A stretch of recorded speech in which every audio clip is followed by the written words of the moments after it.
Hello?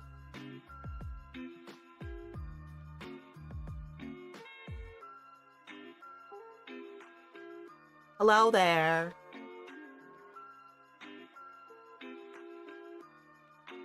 How are we feeling? Are we good?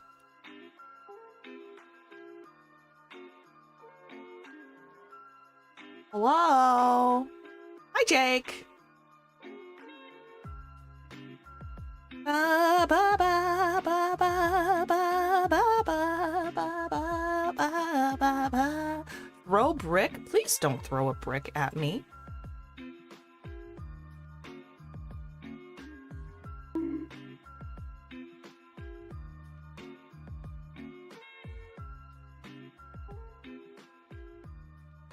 That seems a little bit rude. Hi, hi.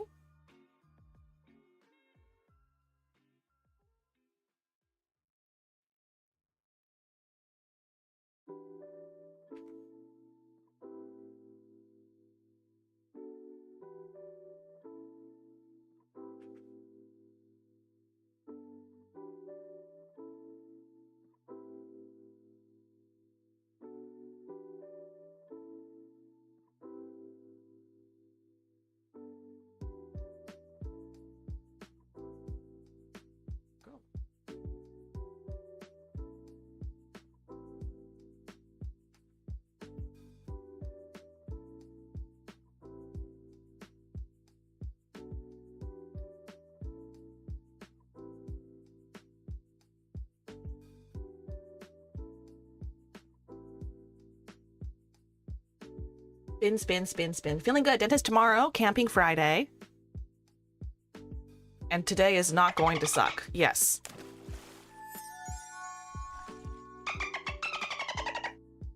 That is the goal. Today is not going to suck. Oh my God. What is happening? Why are there... What just happened? Lev meant 9 a.m. EDT, not EST, I guess. Dentist, I hope goes well. Thank you, Kiruzami Ishida, for the follow. Mr. Inspector, hello. Hi. How are you doing? I'm good.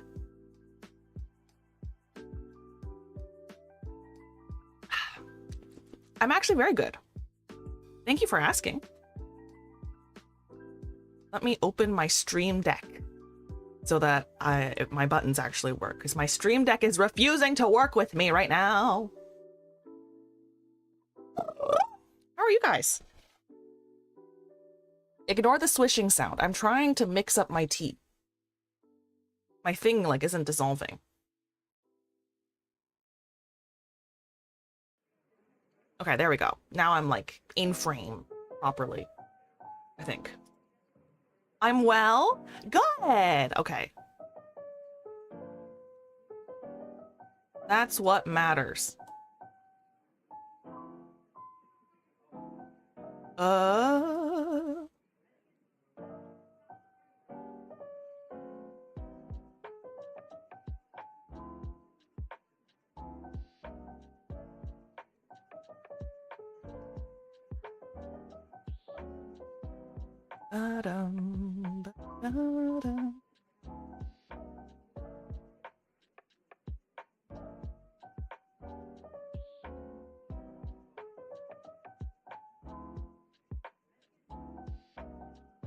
Hello, hello, Levy. Hi, hi. Thank you guys for checking in, by the way.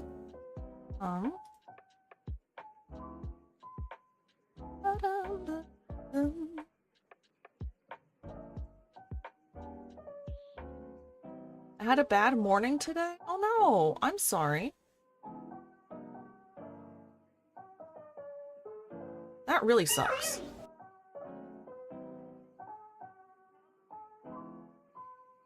Sorry you had a bad morning.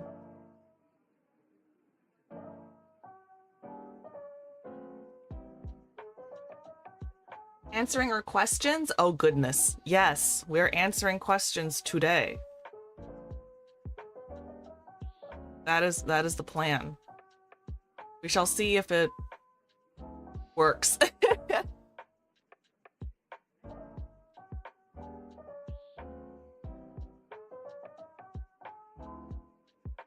Sorry, I'm like trying to set things up right now.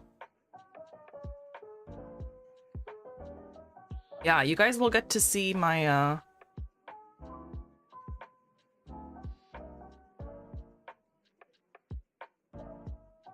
you guys will get to see what Twitter looks like for me.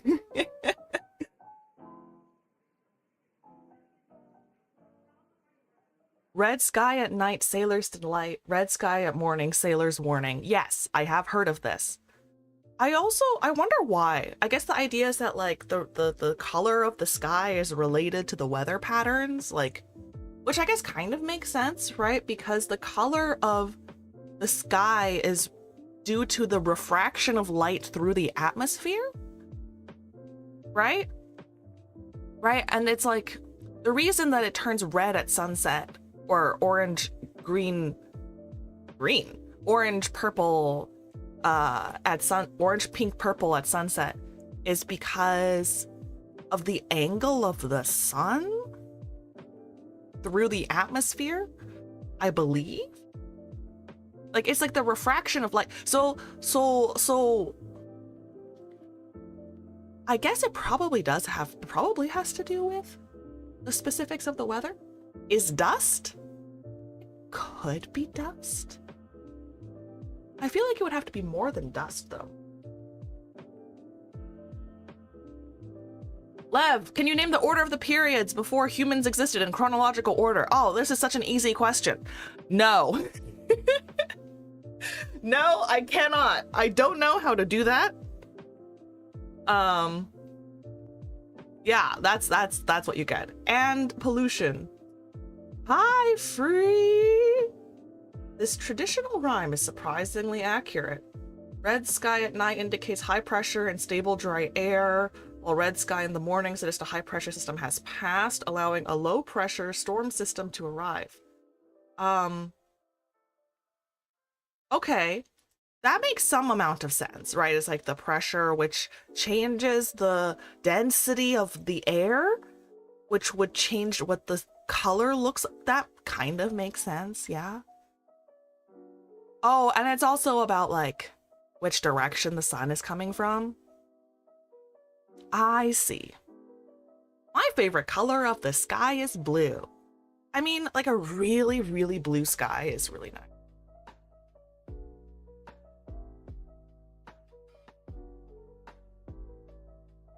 Like, when it does happen.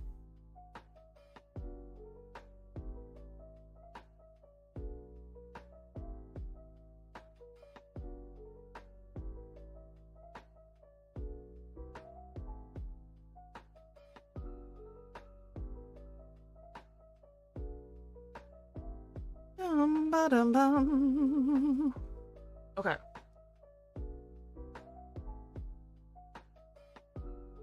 Oh, I thought it was like green and purple. Wait, what? The sky?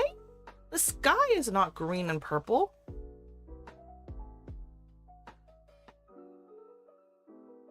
Hello?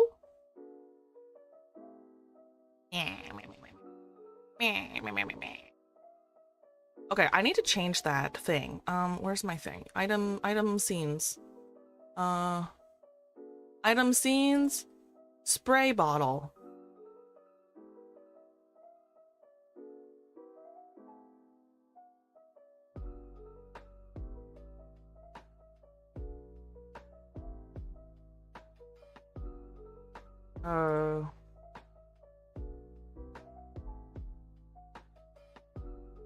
They can be loaded or unloaded using hotkeys. Okay, I guess I have to load it using a hotkey.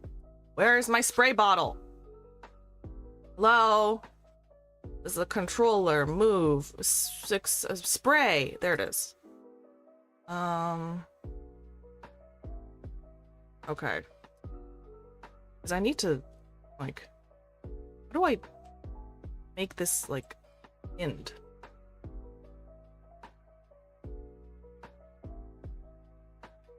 Why won't it pin? Oh, there we go.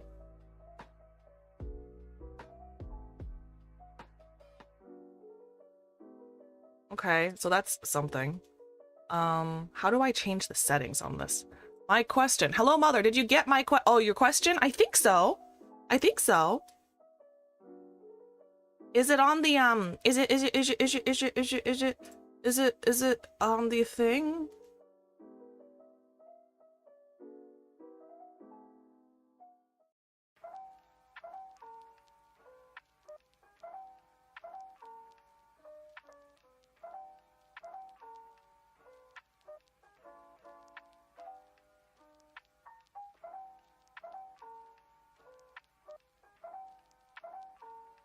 Ba ba ba. Ooh.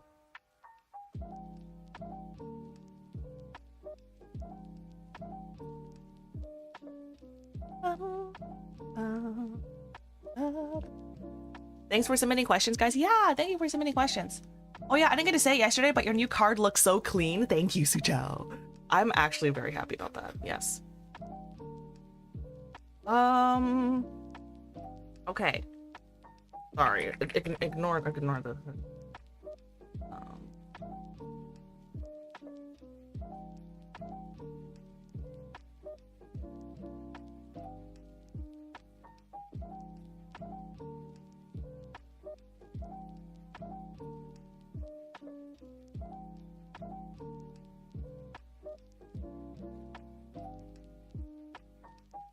Okay, I'm like trying to figure out how to animate this though.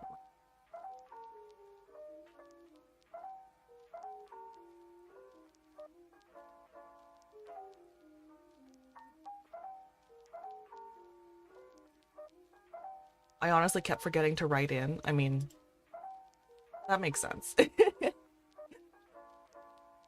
let's see. Item action?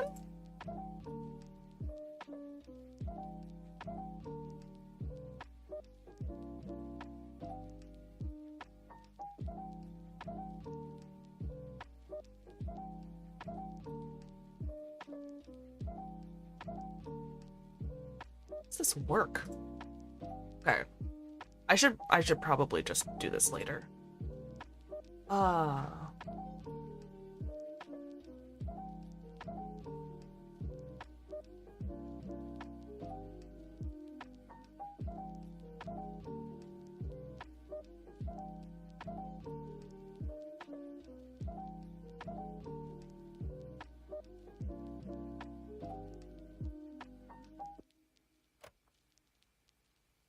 Recording hotkey. That's not what I want you to do. Hello?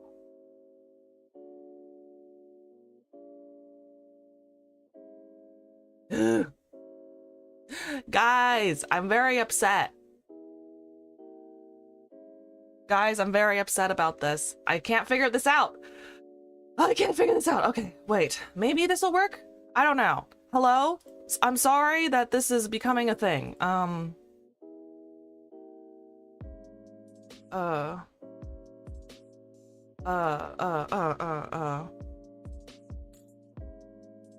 do I, no, sure. Don't check Discord, thanks?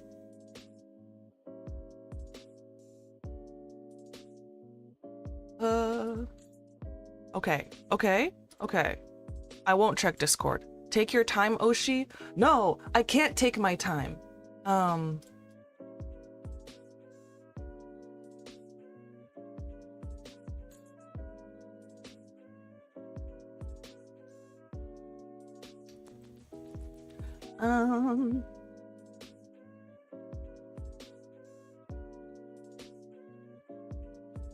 Okay, so if I turn this on, and then I do,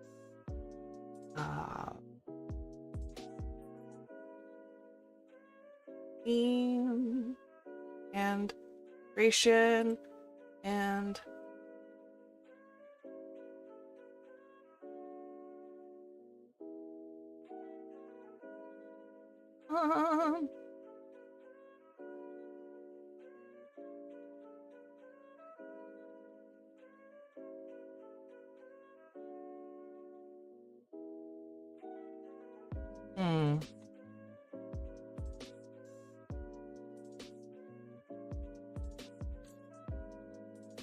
like, What do I...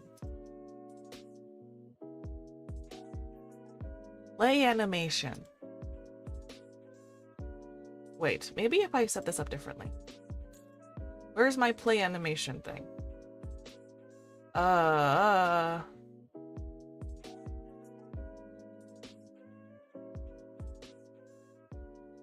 Where did it go? It must be here somewhere. This is the controller. This is moving the model. This is the 67 redeem.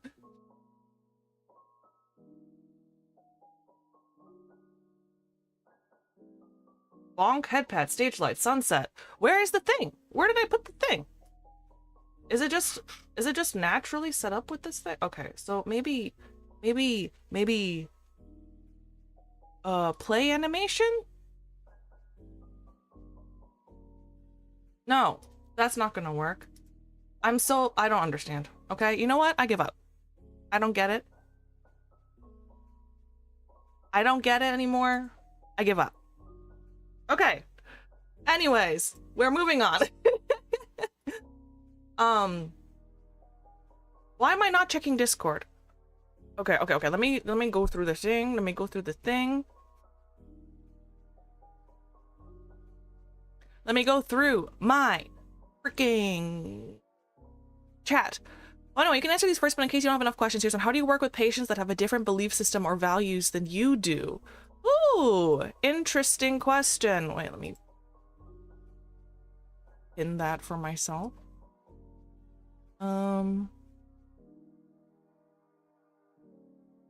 Okay. But if you guys like, you could go to oh, that's 2 L's. So if you would like to, or you can just reply to the Twitter thing, but like I just wanted to give people an anonymous option if they so preferred.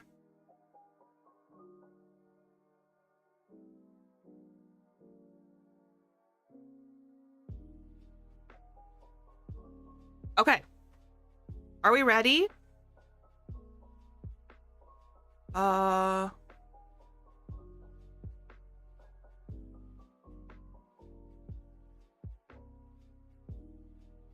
Make myself a little bigger here. Okay. Whoa. Let's see. There we go. Oh, okay. Thank you for the 7 bits. Thank you for the 67 bits. Thank you, Sucho, for the bit. No, I can't type because you did this. I'm just like stuck here, like juggling these numbers. Jesus. Okay. Moving myself a little bit to the side. Sorry, I know I'm blocking the chat, but you know what? That's just too bad.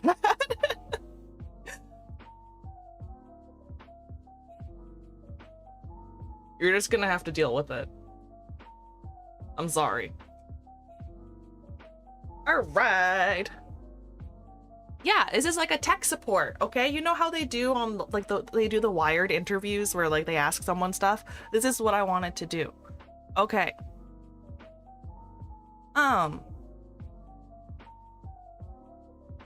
Oh, thank God. The bits are gone. Okay, let's see.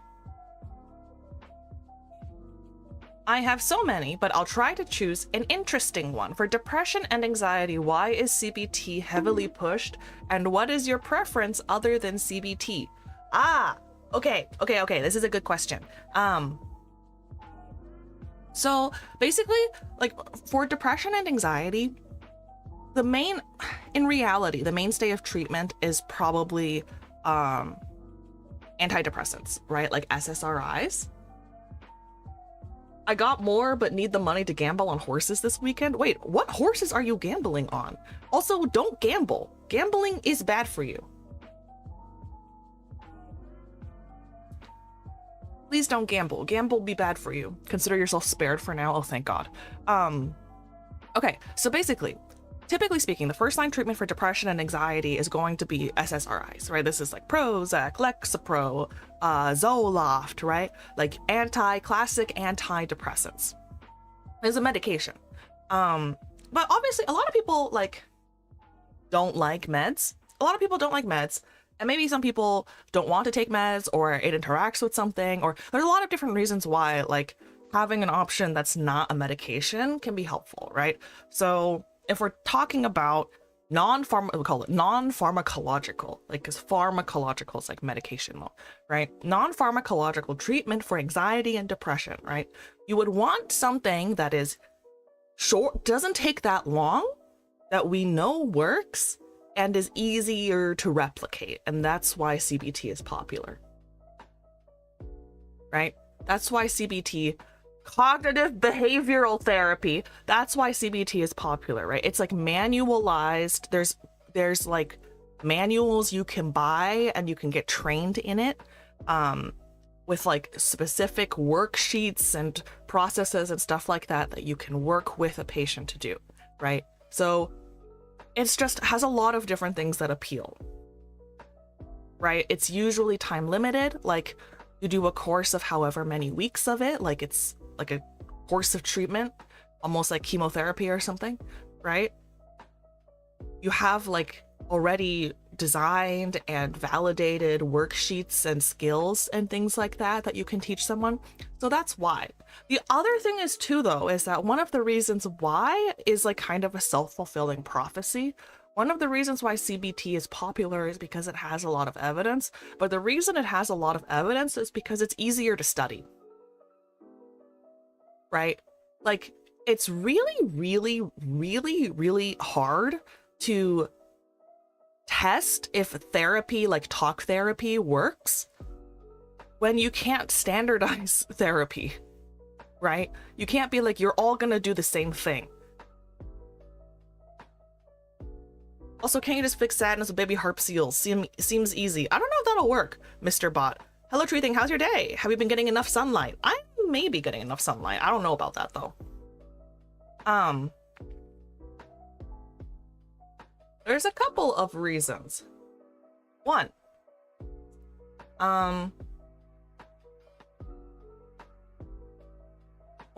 there's lots of reasons. To me, CBT is just a skill set to talking yourself through episode triggers. It's a mental practice tool like meditation and routines. Yeah, it's like a skill. It's like something you can put in your toolbox. So a lot of cognitive behavioral therapy is about thinking about the connections between your thoughts, your feelings, and your behavior. Like that's the classic CBT triangle, right? And so depending on where things are kind of affecting you the most, you think about like, how do my thoughts trigger bad behavior, not bad behaviors, unhelpful behaviors and distressing emotions? How do my emotions trigger unhelpful thoughts and unhelpful behaviors? How do my behaviors reinforce like distressing thoughts and upsetting emotions, right? It's like this reinforcing triangle, and the idea with cognitive behavioral therapy is to like interfere with those and fix is the wrong word, but to help you be able to manage that, right? So like when you have, let's say for example, I had the thought, because I'm used to making these kinds of thoughts. I had this thought like, oh my God, this person hates me, right? Oh my God, this person hates me. Oh my God, this person didn't look at me while they walked past me, even though I know them, because they hate me, right? You have this automatic thought. And then maybe typically for someone with a lot of like anxiety, it becomes like, the behavior of I'll never talk to them again. I'm going to avoid them forever. And the feeling of like, I've been abandoned, this person hates me, etc., etc., etc., right? So the cognitive behavioral therapy thing would be like, let's restructure this thought to say, okay, but like, is this actually likely? Are there other reasons why this person could have not looked at me? You know? That sort of a thing. What are my actual goals for this relationship? Do I want to stay friends with this person? If so, would avoiding them forever benefit that? You know, what are other ways I could see if my thought is rational and reasonable? Like, that's the idea. There's a couple of reasons. One, lots of people or there are lots of people in situations where you don't want to take meds, which is typical first-line treatment. 2. Of the non-med treatments, CBT has a lot of things that are appealing, like being short-term, being easy to replicate like manuals, and having research. Having evidence for its effectiveness.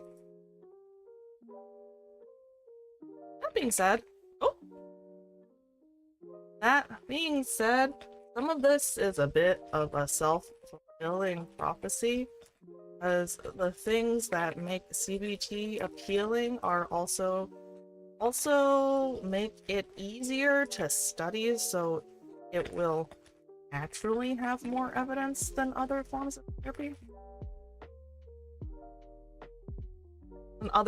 therapy. My personal preference is actually psychodynamic therapy and attachment-oriented therapy. But that's like because it's what makes more, sorry, let me scroll up. It's what makes more sense to me and what I think I'm better at. Reply. Wow. I feel so cool.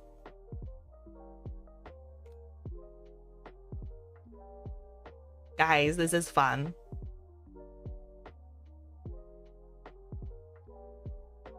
Oh wait, I should probably do this as a quote, right?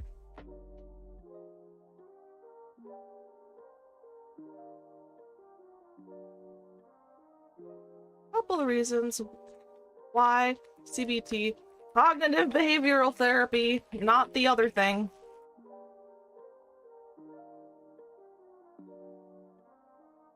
Or you don't want to take meds. So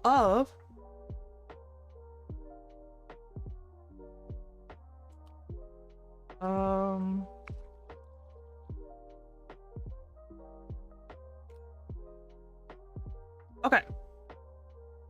Let's go back. I hope you answer my step question. I will try. I'll make sure I look at it. I don't know why I would try. Oh, hello, thank you for being on YouTube. I had a neutrophil. Thoughts on acceptance and commitment in relation to CBT. Ooh, I am not an expert on acceptance and commitment therapy. There's like a million different, not a million. There's many different like 3-letter therapies like CBT, DBT, ACT, ERP, EFT, like there's a lot. Acceptance and commitment therapy is, to my mind, kind of like a form of CBT because it's also pretty like structured and manualized. I personally really like acceptance and commitment therapy. To briefly describe what it is, it's like a lot of cognitive behavior, a lot of classic cognitive behavioral cognitive behavioral therapy works the best if your emotional or behavioral or thinking reactions to things are like maladaptive in some way. Like you are overreacting, I guess, right? Like you have anxiety because you are overly interpreting things as being anxiety inducing, right? Like you worry about things going wrong because you're too focused on the possibility of things going wrong. Like CBT works well for that. Right? It works well for like, okay, let's reframe, let's reality check, let's whatever. However, as people understand, there are going to be situations where the reality is just that it's shit, you know? It's like, it's the reality, there's no reality check. You are in a terrible situation or you're dealing with something actually terrible. And there's no like reality check that can take you out of it. You know what I mean? And that's where something like acceptance and commitment therapy works much better, because it's less about like, let's change how we're thinking about this, because how we're thinking about this is causing us to feel badly. And it's, or like we're misinterpreting or misperceiving things. And it's more about like, how do you strengthen yourself as a person? Spiritually reminds me a lot of Buddhism and Stoicism. Yes, it's a lot like that. It's a lot like, rather than like, this thing actually isn't that bad. It's like, okay, this thing is bad, but how do I accept it? How do I find a meaning in my life anyway? How do I move on from it? I think of it as being very similar to, and I recommend everyone read this book, Viktor Frankl's book, Man's Search for Meaning. He was a psychiatrist who's in a,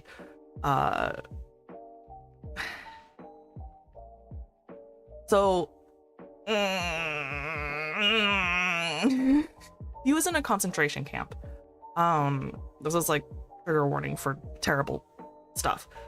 Viktor Frankl was in a concentration camp, and what the book Man's Search for Meaning kind of gets to, it's like the inspiration for it, this is how I describe it, is even in a situation like the Holocaust, people were still able to find things to enjoy, things that made their lives meaningful, even in this like demonstrably horrible, hopeless situation.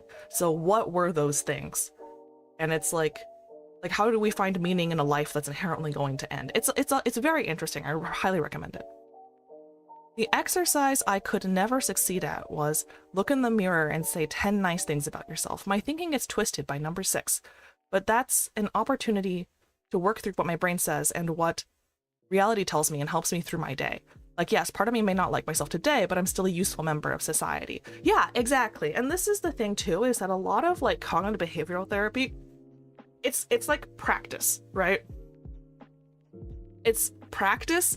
And so at first, it's just not going to feel natural. It's not going to feel natural, and it might not even make you feel better the first couple of times that you do a lot of these exercises, but it's not supposed to that early, right? It's like, I don't know, it's like, you know, like those like, you know, those like Red Bull training session things where someone's doing like a very strange movement over and over and over again, like on land, and then they're training for this, and then it cuts to them like in the sky or something, and it's actually helping them do something else. It's kind of, this cognitive behavioral therapy at the beginning is kind of like that, where you're like, I feel ridiculous, this feels pointless, it's also not doing anything.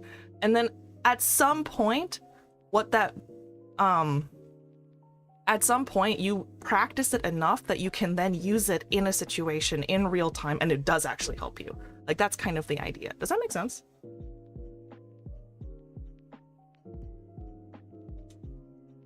That's how I think about it. Right? So like for someone who's used to like shitting on themselves all the time, being like, oh, here are things I like about myself. Hard. It's gonna feel fake. But the exercise of trying to think of those things and then saying it to yourself makes it easier over time. Because it's our brains. Our brains are so easy to trick. You know, most of our brain stuff happens unconsciously, right?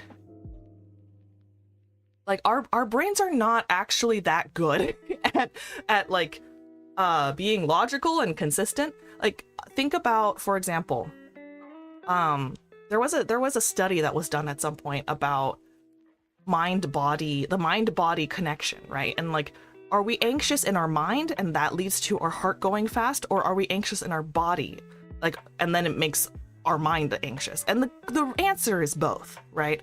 So basically, this is the whole thing where people talk about like, take your date to a horror movie. I don't actually know if that would work. Personally, I don't think that actually works. But the idea is that like, there's a lot of different reasons for someone's heart to be racing, right?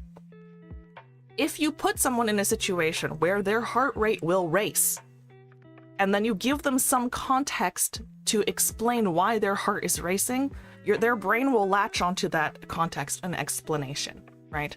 So, for example, The first time I interviewed for a job, I drank coffee for like the first time because I wanted to be awake, but it made me anxious. And the thing is that it didn't actually like make me anxious. It made my heart rate kick up, which my brain interpreted as anxiety, right? But there are other situations where I've had caffeine and my heart rate kicked up and I was like, oh, it's because I'm like in love with this person or attracted to this person or whatever. And this is a real thing that's happened. They put people on a bridge, on like a really, really high bridge, and had them like answer questions or whatever. And some of them were just like answering questions on the bridge, and some of them were answering questions in front of a hot person, like administered by a hot person. This is a very funny study to me. And people who were just answering questions on the top of a bridge were like, I'm fucking scared and my heart is racing because of the bridge. And then other people who were answering questions from a hot person were like, I'm kind of attracted to this person, I think. I don't know if it's because I'm scared. And that's why, like, the same, like, input gets interpreted by our brains, like, subconsciously, right? Our brains are constantly trying to come up with a story to explain why we're doing what we're doing without always understanding why we're doing what we're doing. Anyways, there's an element of peace and satisfaction just accepting the reality of being a slightly more intelligent ape. I mean, honestly, we really are. We're animals, man. We're animals. It's so important to recognize.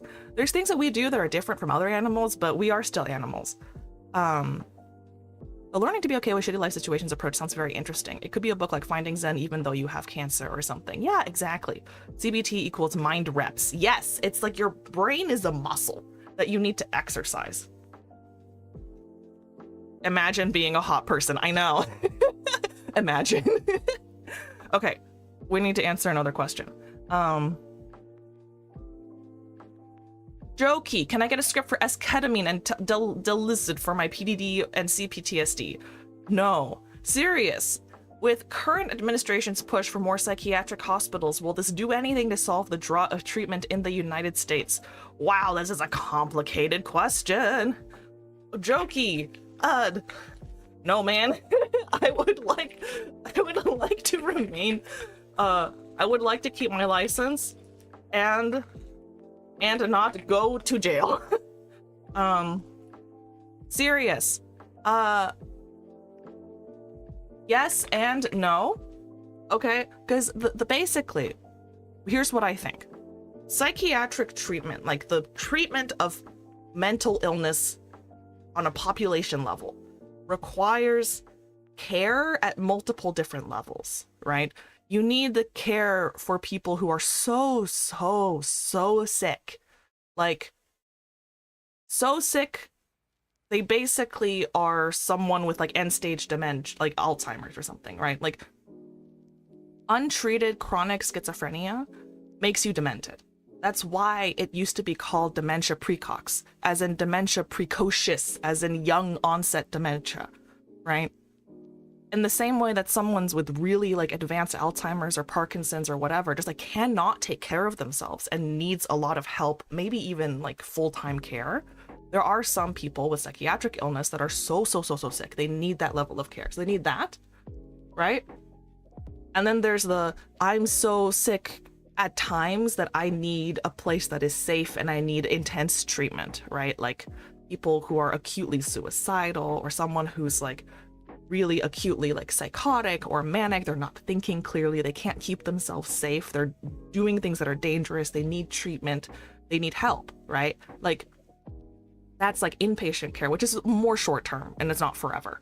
But then like obviously we don't want people to go to the hospital if they don't have to, right? And you need to live your life. We want people to be able to live their life and not like need 24-hour care if that's not something that they need. And so the level below that is like outpatient care, right? You need like a doctor, like same way you need like a primary care doctor, you need a dentist, like you need someone to go to follow up on your whatever issue, right? And even below that is just like general things that are helpful for wellness, right? Like, you know what helps people not get psychiatric illness is if they're less stressed. This is just true for all illness, actually. Like stress is a risk factor for basically like all kinds of medical problems, not just like brain psychiatric problems, right? And there are things that we can do as a society that decrease people's stress, generally speaking. And that, in my opinion, is also like a form of psychiatric care. So you have all these different levels. More psychiatric hospitals helps with maybe one of those levels, but it doesn't help with like, we need more outpatient doctors, right? Like when someone who is not so ill they need to go to the hospital, but maybe could get there if they don't get treatment, they need to be able to see a psychiatrist. But right now, there's not enough of us, right? Like, even for me, I'm a doctor. Like, I'm a doctor and a psychiatric doctor. It was hard for me to find someone to see for therapy and for meds. Like, if it's hard for me to find a doctor, how the frick is anyone else supposed to do it, right? That's what I think is the problem. So, serious, yes and no. The drought of psychiatric care is multifaceted and at multiple levels.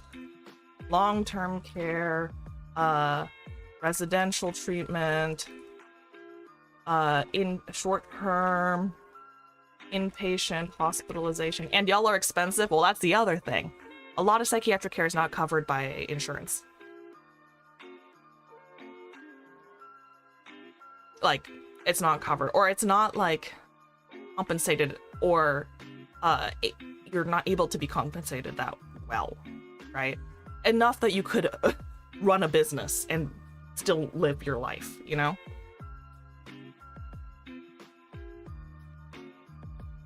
Okay, I'm gonna give you fake numbers. The problem is that I've looked into this a little bit.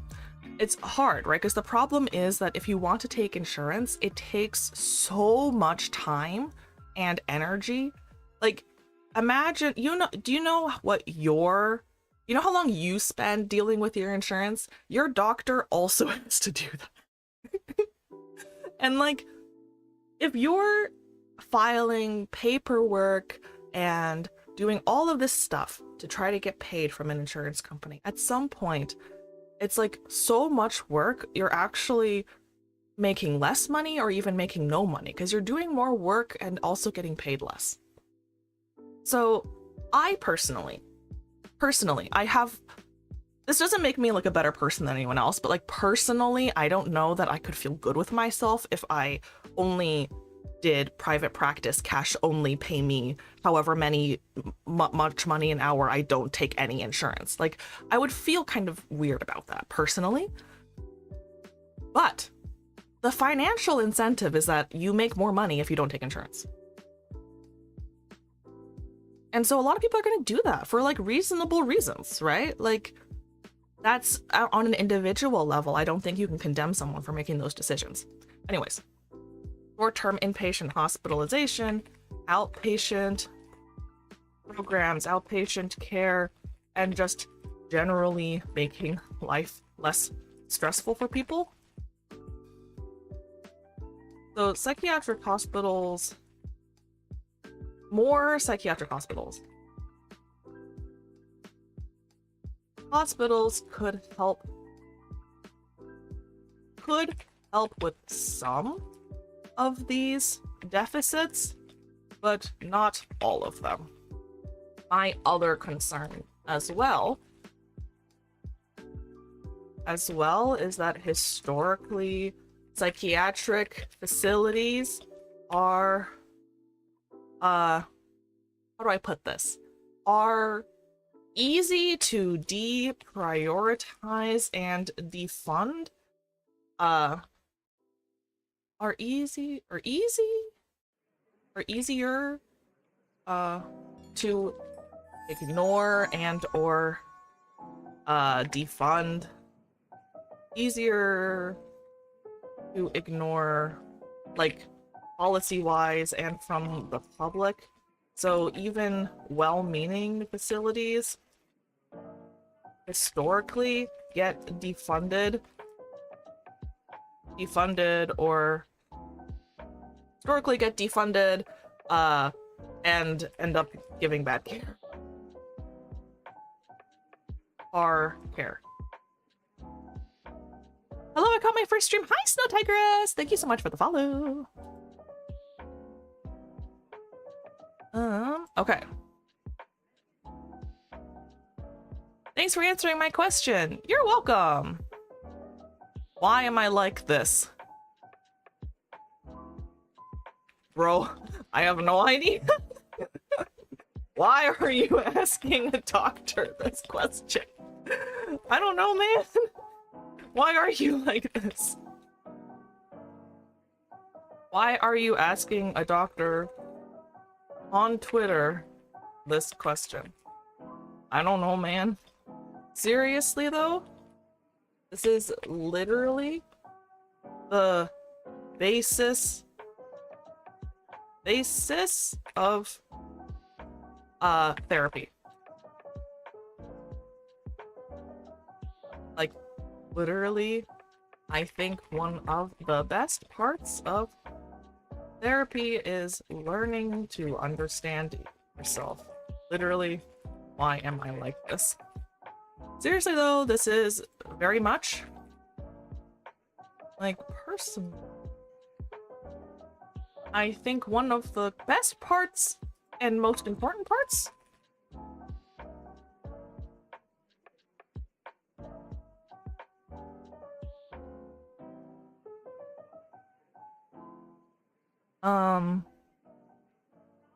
okay.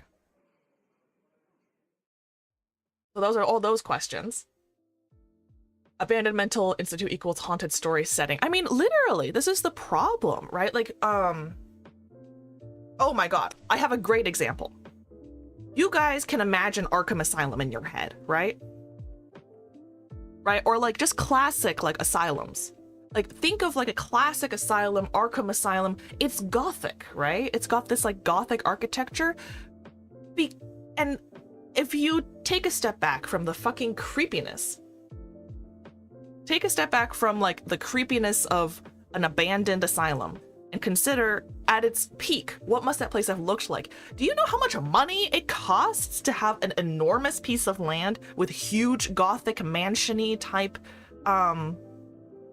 like gothic mansion type architecture? Like they spent something like Arkham Asylum is a great, almost real world representation of what asylums used to look like. Someone many years ago spent a shit ton of money building these beautiful, beautiful, like mansion picturesque asylums that were huge. Everyone had their private rooms. It was meant to be, and they had this like actual philosophy in terms of like, how are people meant to be treated when they're ill, right? Like there are some places, they're called Kirkbride asylums.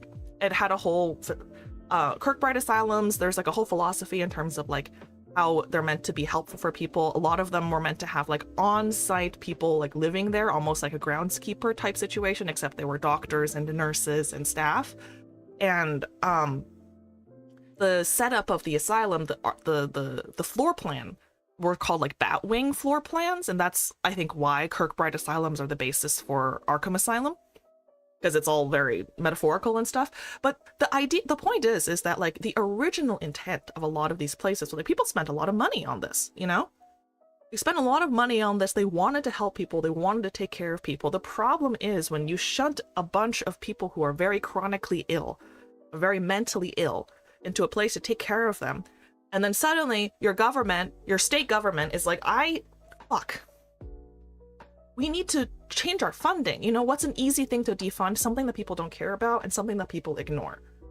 And I'm not even like being a conspiracy theorist. This is just what happened historically, is that an easy thing to deprioritize over time and to take money from, to defund, to be like, our state budget can't afford this, is psychiatric facilities. So then over time you get something that used to be this like beautiful gothic mansion, had a ton of staff, whatever, to like there's 2 people taking care of 100 people that are very, very ill. So then of course things go terribly.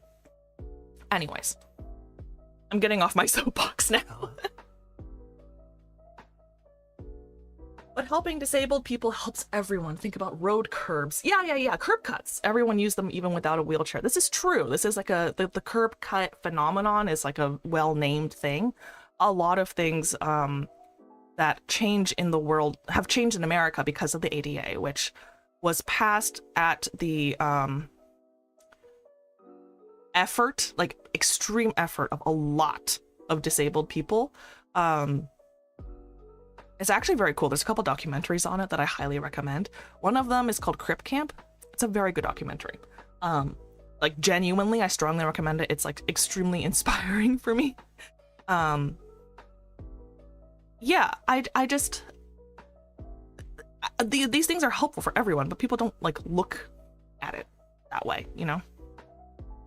Generally, state government only looks at immediate expenses in my experience. It really hurts therapies that cost a lot upfront. This is true. I think this is just the mindset generally in a modern Western society, right? Is short-term. We really emphasize short-term benefits. I'm not saying that we don't care about long-term, but I think that we maybe, as a society, overemphasize short-term. I think socialist queen. Don't even get me started. The unexamined self is not worth selfing. Yes, exactly. The unexamined self is not worth existing as, you know? Like, come on. Life, consciousness is a magical thing. Isn't that beautiful? Isn't that amazing? I'm sorry, I'm just about to get on my like art soapbox real quick. The fact that we are all here as people with separate consciousnesses and personalities and history and opinion is a beautiful and like miraculous thing, in my opinion, right?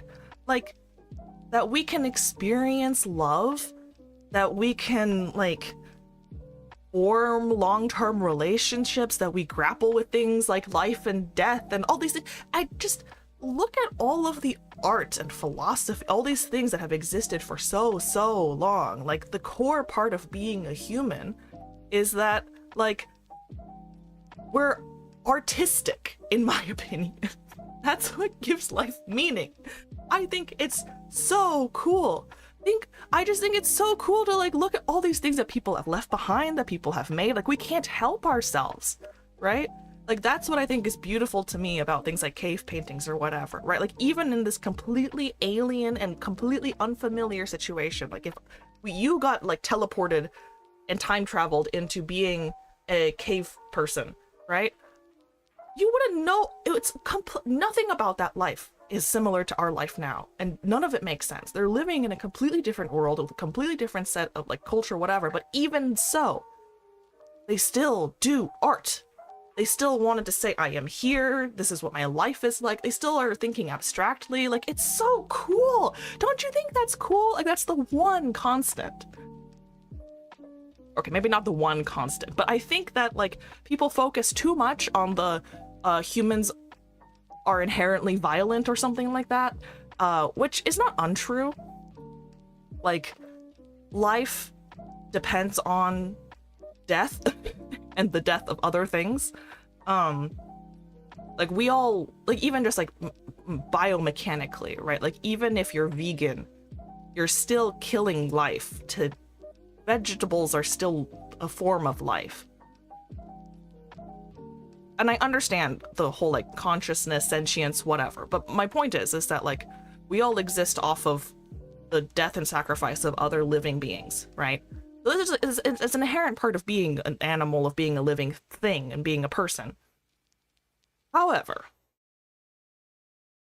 I think that we focus too much on like humans are inherently violent and angry, and not enough on humans are inherently artistic and capable of beauty, right?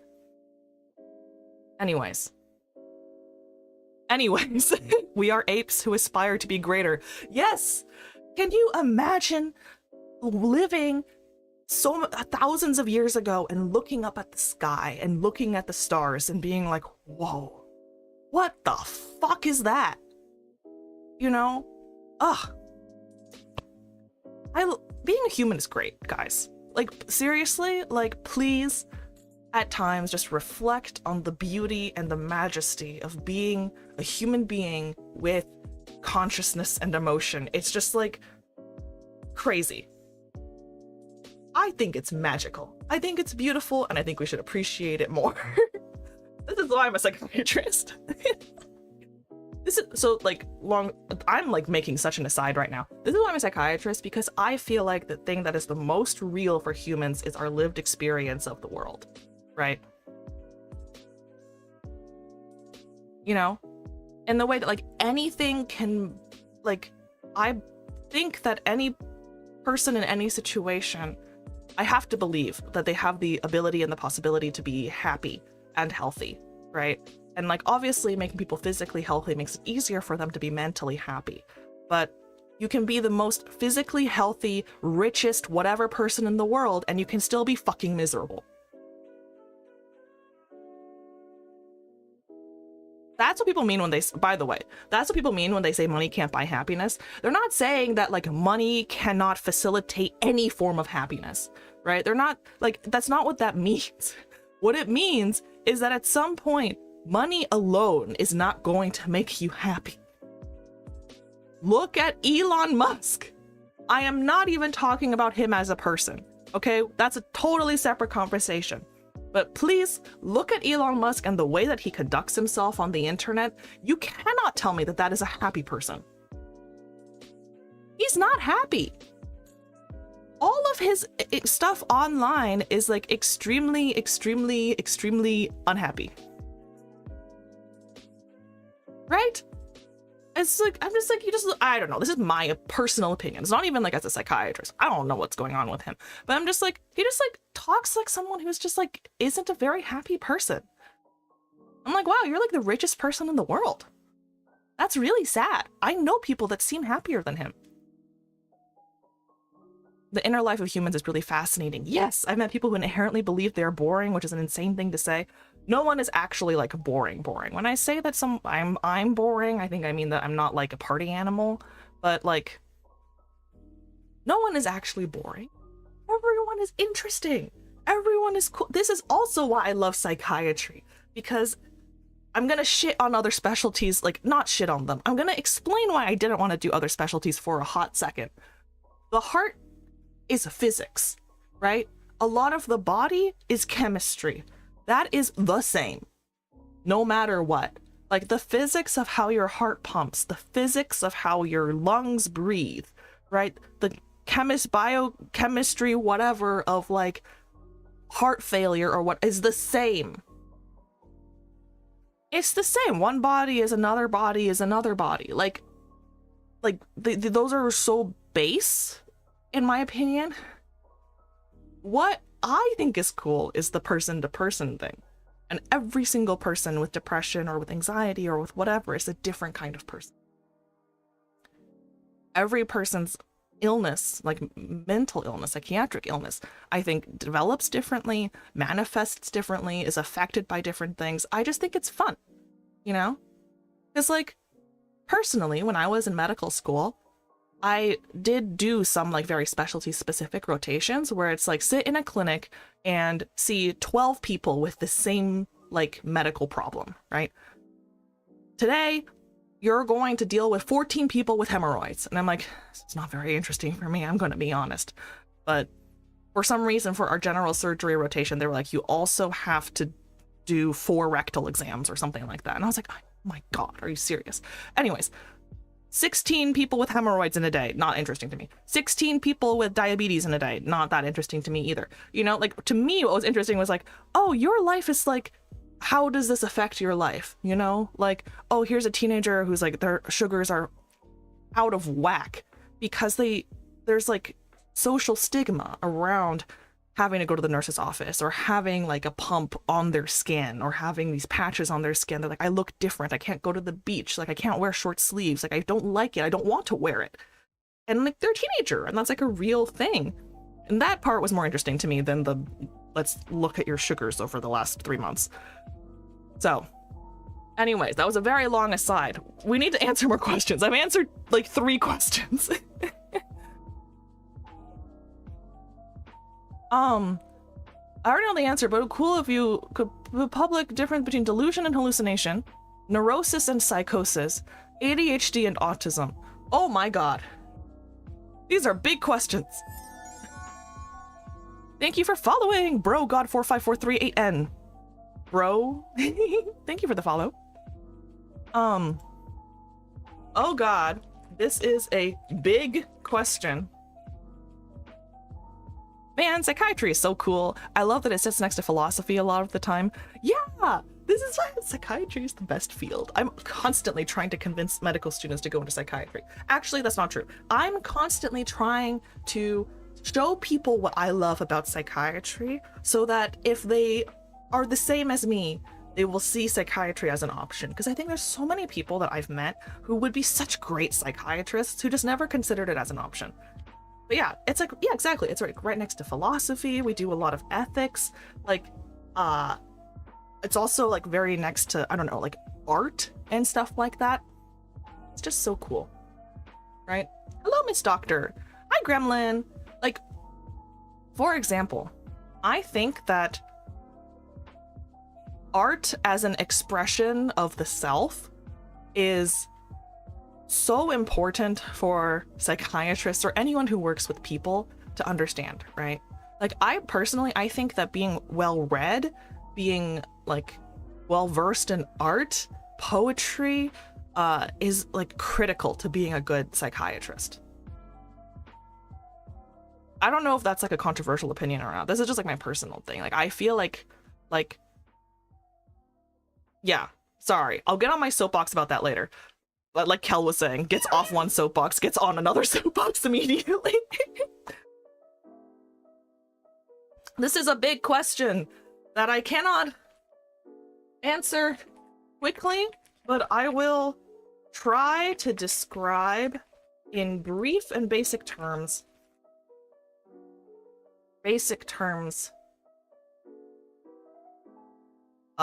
A structure.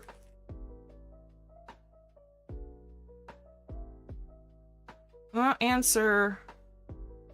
cannot answer completely in a tweet, but I think I can briefly describe the major differences.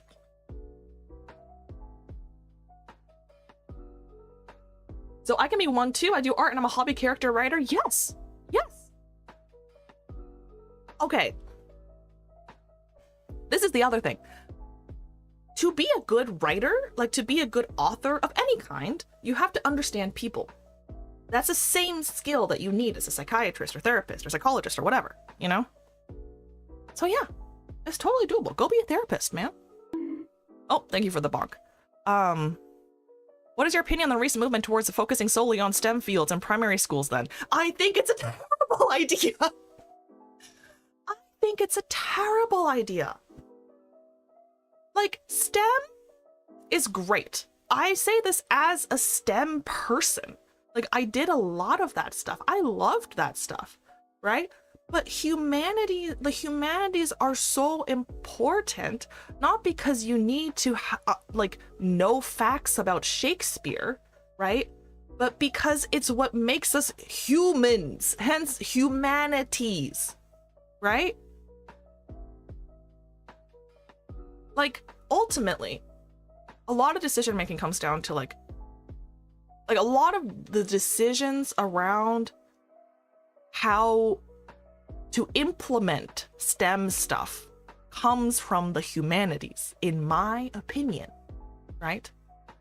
Like, does STEM doesn't, like classic STEM stuff, it doesn't force you to grapple with things like, who am I?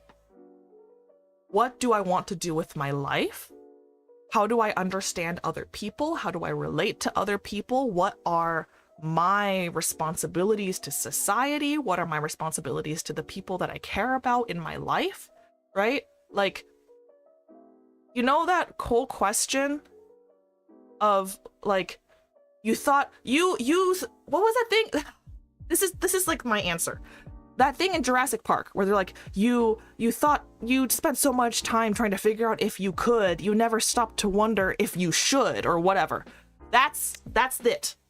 STEM is, hey, can I make a nuclear bomb? And humanities is, hey, Oppenheimer, the movie. maybe it has consequences. I don't know. You know? Yeah, humanities is getting downplayed excessively. I agree. Caring about what Shakespeare said, meh. Caring about how you feel about Shakespeare, goated. Exactly.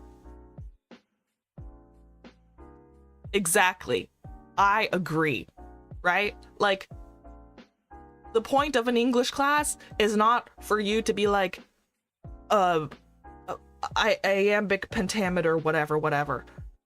Although that is very cool for other reasons, right? It's for you to be like, how does this make me feel? What does this tell me about like the human experience, right?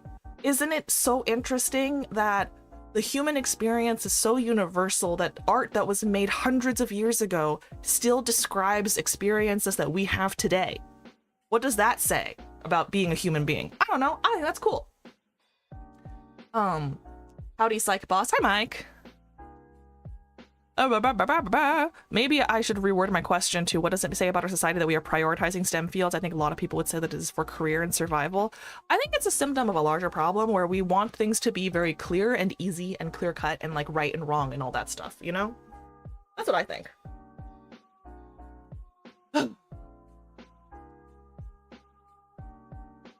Teacher was a wine sniffer type teacher, high and mighty about poetry. I feel like we focus too much on like a correct interpretation or whatever. Like, the humanities is not about being able to take a test on what the correct meaning of the scarlet letter is, right? Like, because there is no correct, right? I think the humanities at its best is like, how do I become a more self-aware and more interesting and more fully formed person? Individual, you know? Not like, how can I be the best cog in a machine? Okay. So, delusion, fixed false belief. False belief about the world. Like, I am best friends with, I am best friends with, Beyonce, or my aunt is Ruth Bader Ginsburg. Right? Hallucination is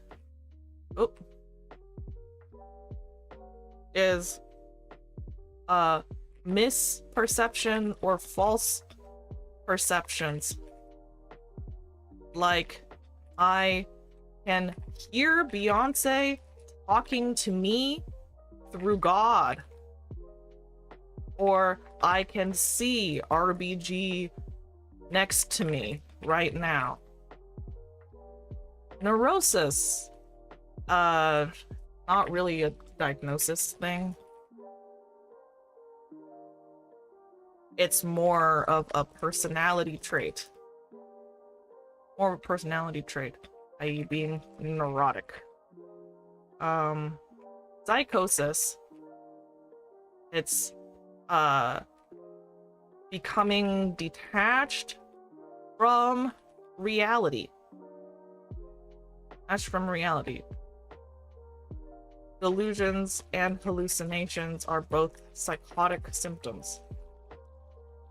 The relation is that if someone is extremely neurotic, at some point it may become psychotic. Think about someone who, well, I don't know, like extreme superstition, I guess, you know?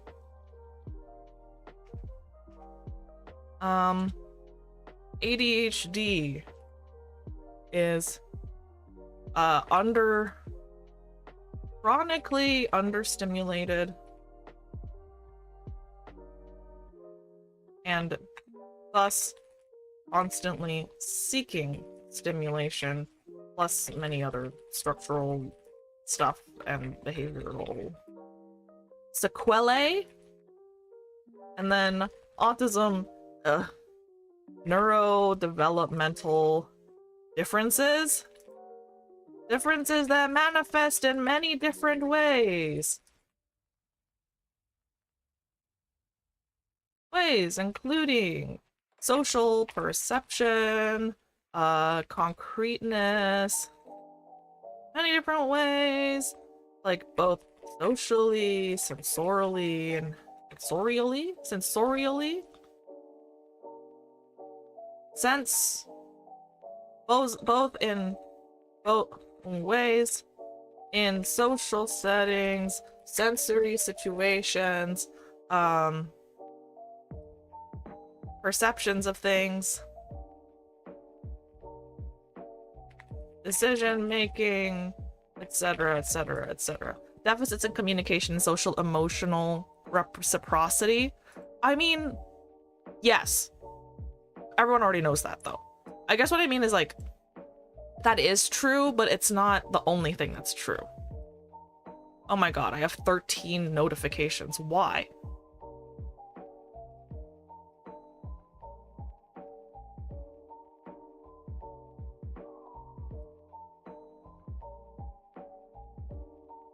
Is there like a general rule of thumb for, okay, I'll look at these again. Baddest question yet, I know.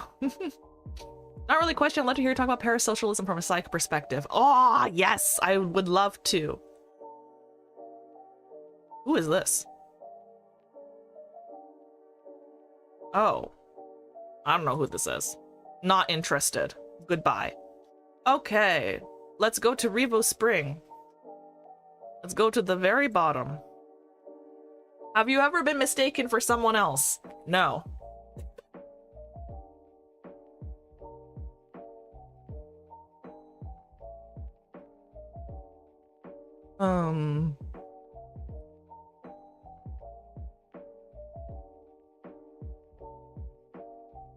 Okay, I won't answer that. I think this is not a relevant question. Okay. Doctor, I've been homebound for a while. Are there ways to boost my mood some when trying to stay sane?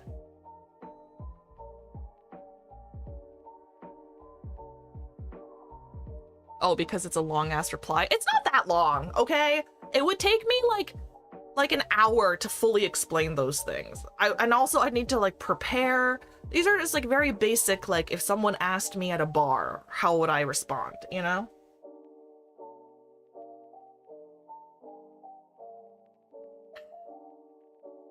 Okay. So, the things about being homebound. How do I put this? How do I put this? I think it's helpful to think about it from the opposite perspective and think about what about being homebound makes it hard to stay happy, sane.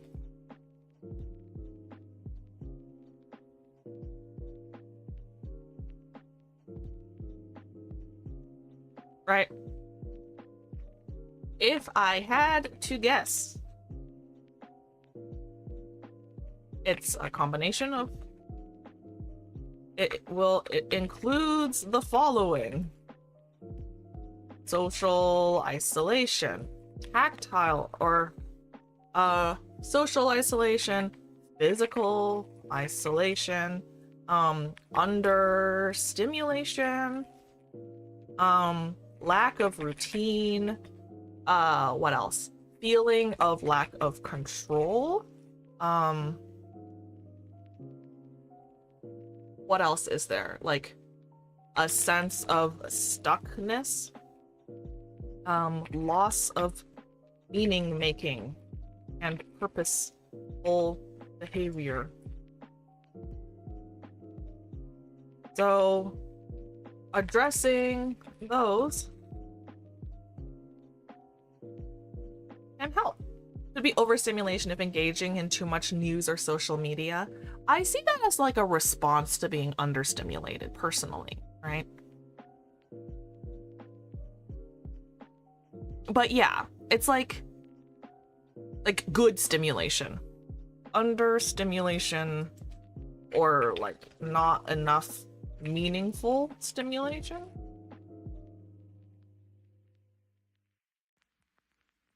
Right? Because like there's basically you want to be like a real person that's engaged in the world. i.e., not feeling like a real person being that is affecting change and existing in the world and other people's lives. So addressing those can help. Seeing people in person. Physical isolation and inactivity. Also, even if you don't love yourself, you should act like you do and then your feelings may catch up. Yes, exactly. This concept of, well, fake it till you make it basically is this, but also like things like behavioral activation, right? Seeing people in person, maintaining good, treating yourself well, like good sleep, diet, exercise, hygiene, etc. Person, or at least more one-on-one like conversation. Nope. More one-on-one conversations. The longer the better. Right? Hobbies, especially creative ones. Especially creative ones. Learn how to knit.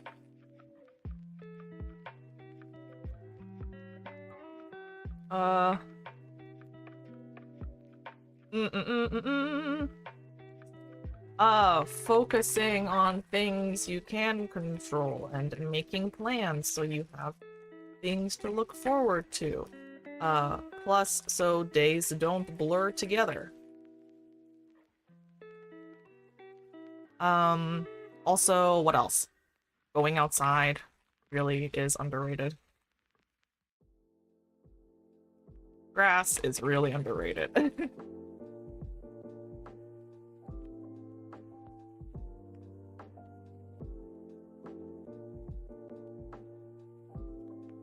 Yeah.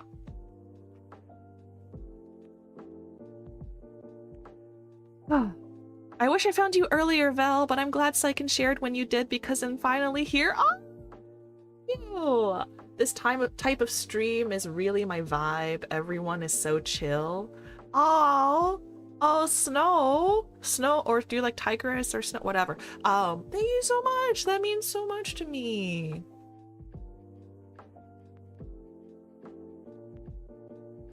That means so much to me. That's so sweet. I'm really, really glad you're here.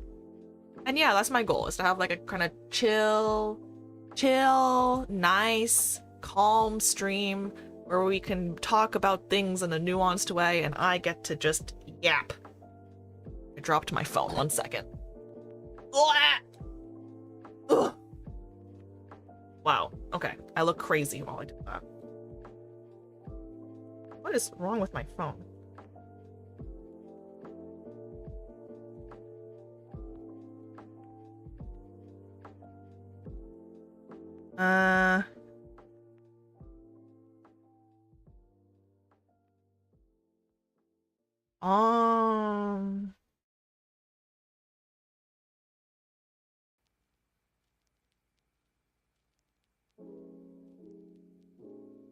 Lol, hi Lev, be right back, gonna go touch wet grass. Okay, go, touch wet grass.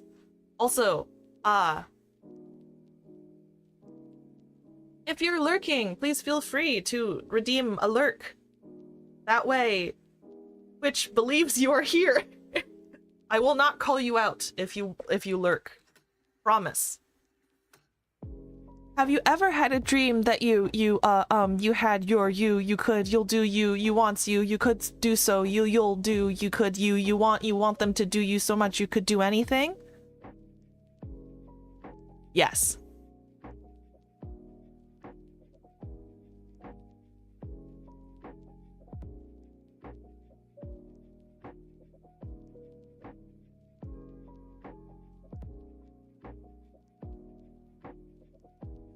Why do so many psych meds need routine blood work? Oh my god, it's the meme, yeah. Have you ever had a dream?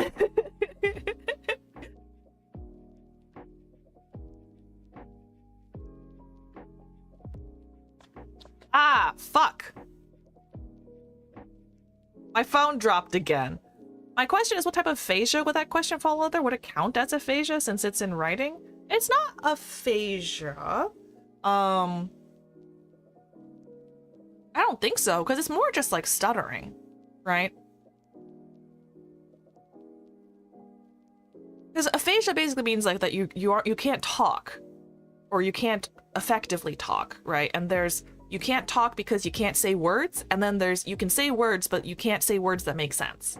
You're like word salading. It's like an expressive aphasia. So it's neither of those. Bro, neuro stuff is so interesting. Like the circuits for reading and the circuits for talking are like are different. I thought the kid was just nervous. Yeah, that's what I thought too. Like I think the kid is just nervous. It was someone actually speaking. If someone wrote like that, I would be concerned because I feel like that's a little strange. Why do so many psych meds need routine blood work? Good question. Bam ba-dum bam. Ba-da-ba.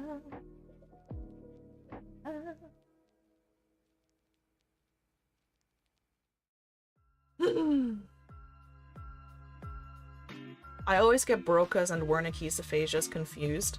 Oh yeah, they are very confusing.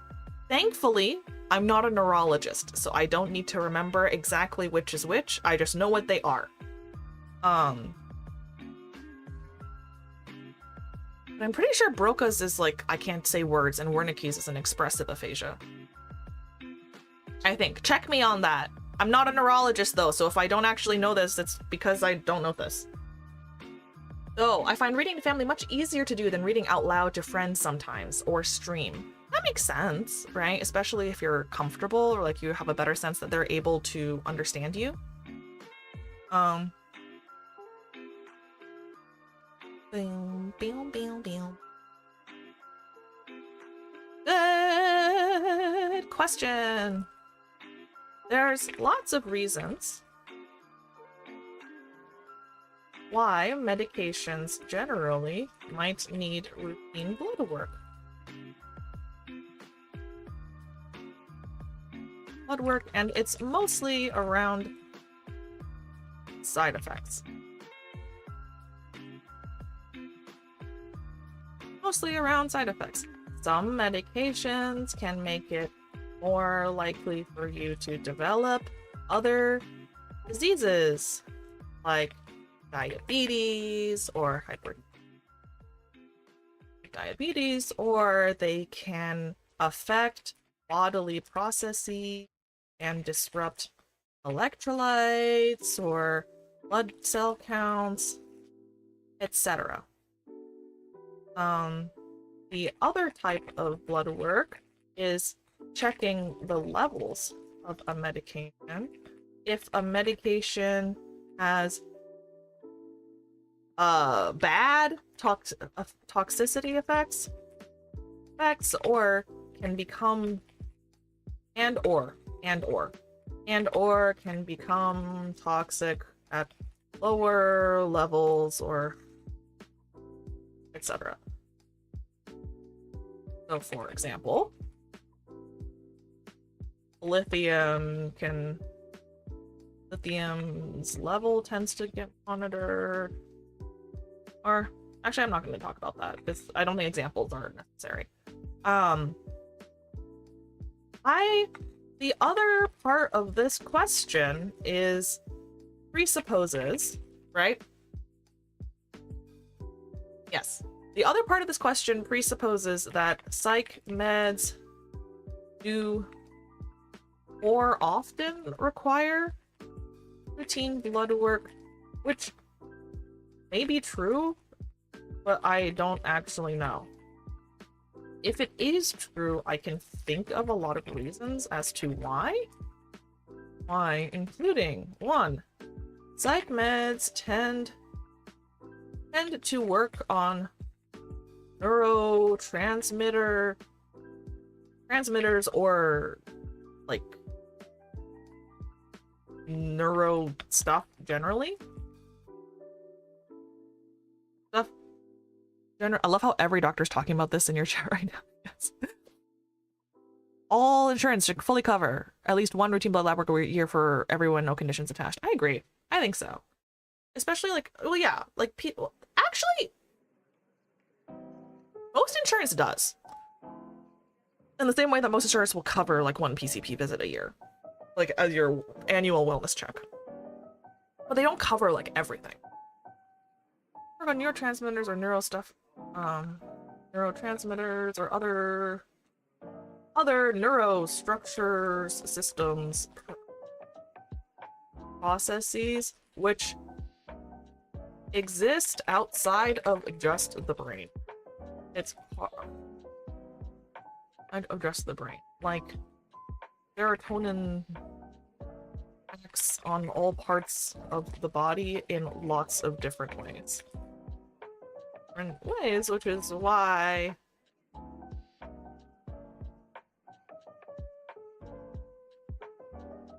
lots of different ways, hence there's lots more places for psych meds to maybe cause off-target effects. 2, psych illnesses are not as well understood. So psych illnesses are not as well understood as a lot of other illnesses. So targeting medications is harder since you don't fully understand the processes we are trying to target. For example, for a lot of psych meds, we know that they work and work well, and we know that they work and what they work for, but we do not fully know why. So improving meds is hard. Hope that answers your question.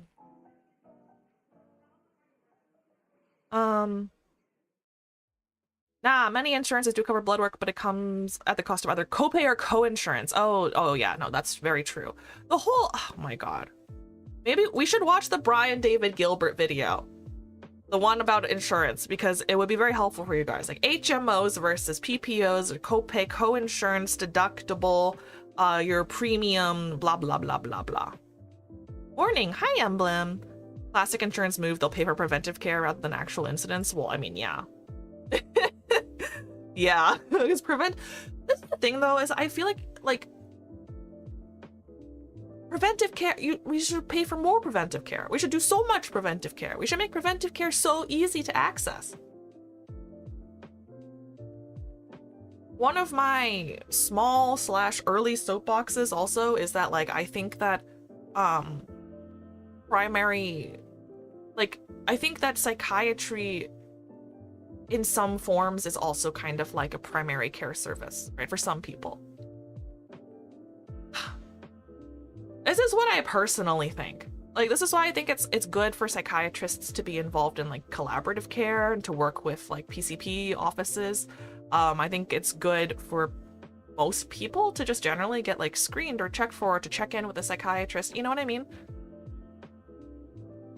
Is that an American term? What is a soapbox? Oh, maybe it is an American term. It comes from a physical thing. So like back in the day,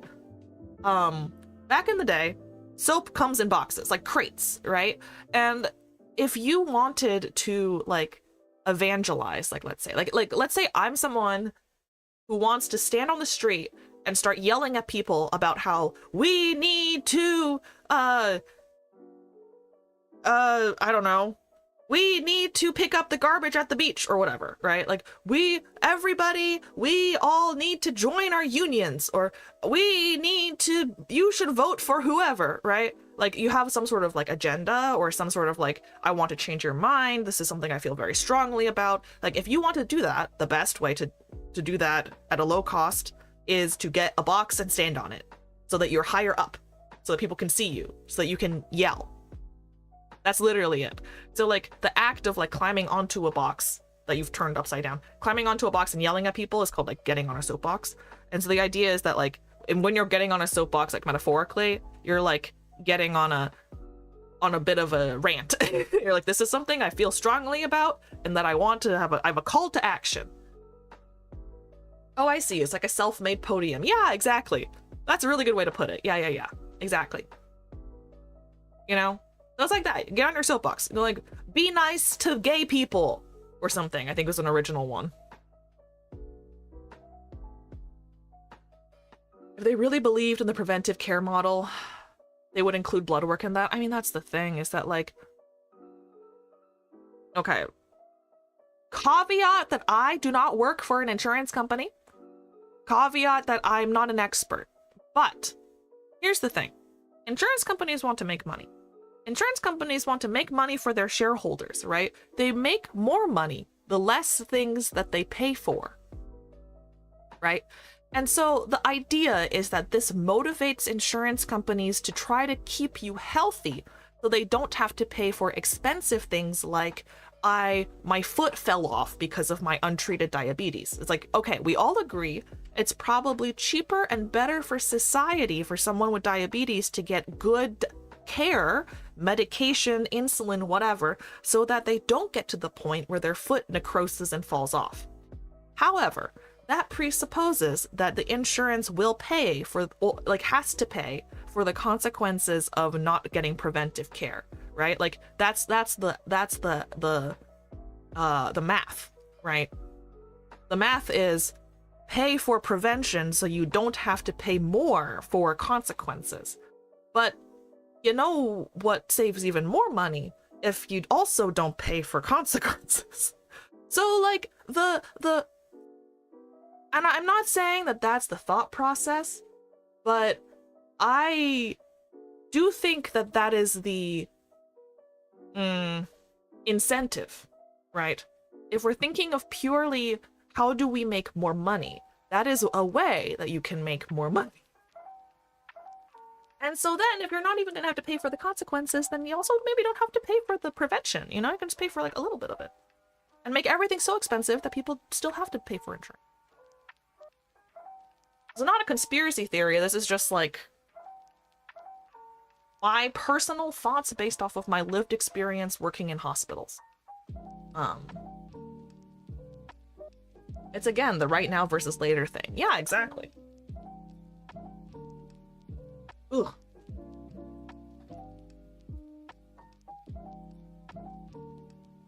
Which could not handle the level of cursing that I feel like leveling at insurance, honestly. No, I totally understand that.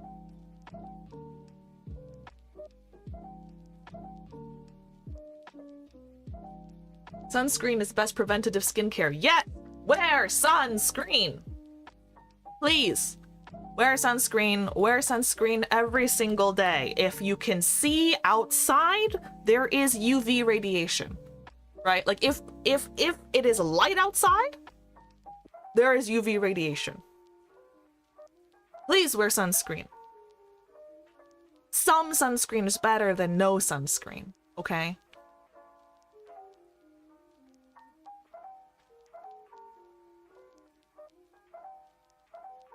SPF 50 plus is best. Yes, higher SPF is good. Some is better than none. Figure out what works. We don't get the good ozone layer like before. Well, the ozone layer has actually improved. It's actually the whole, like, you know, hey, maybe we should like not put all of these things into hairspray. Like maybe hairspray isn't that important. It has worked. The ozone layer has improved. It's like actually like policy that has worked, environmental policy that has worked. And I think people miss that. Like we can make change happen. It is funny though, hearing people being like, wow, hairspray used to be so good. That's why these people in like the 30s, 40s, 50s, 60s had such good hair. But we don't have hairspray like that anymore. Well, that's okay, because we have an ozone layer. Sensitive skin people use mineral sunscreens and reef safe ones if you go into the sea. Yes. Oh yeah. Why does my phone keep dropping? Yes, use reef safe ones if you go into the ocean. Please, let's save the reefs. They're really important. Biological diversity.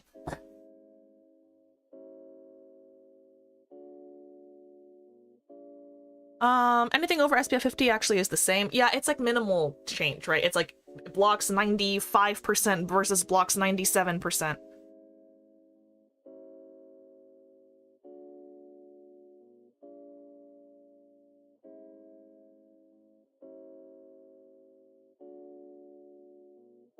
Just pinging you for this question in case you missed it. Wait. I can't go to the question for some reason.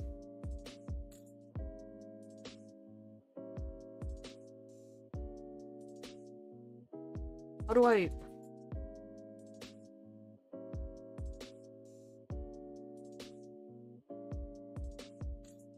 Wait, let me try to find Yune. Where is she? Yune! Odingayo. Aha! How's your take on the REMS program on clozapine not being required anymore? Okay. Okay. The REMS program on clozapine, Clozaril. This is a... Wait, how do I answer this question? I love Korean sunscreen as it is so light and affordable. I also really like Korean sunscreen and Japanese sunscreen because they're allowed to use filters and stuff that don't exist here in America because the FDA is slow at approving things. This is my understanding. Okay, I'm gonna write the answer here for you, Yune, because I think it will require some explanation. Okay, so thoughts on REMS discontinuation for clozapine. So for context, clozapine is an antipsychotic that is the most effective one that we have. It's like a medication of last resort, right? Last resort. If someone has had issues, has not had benefit, or how do I put this? Medication of last resort. It works really well for schizophrenia, while also having fewer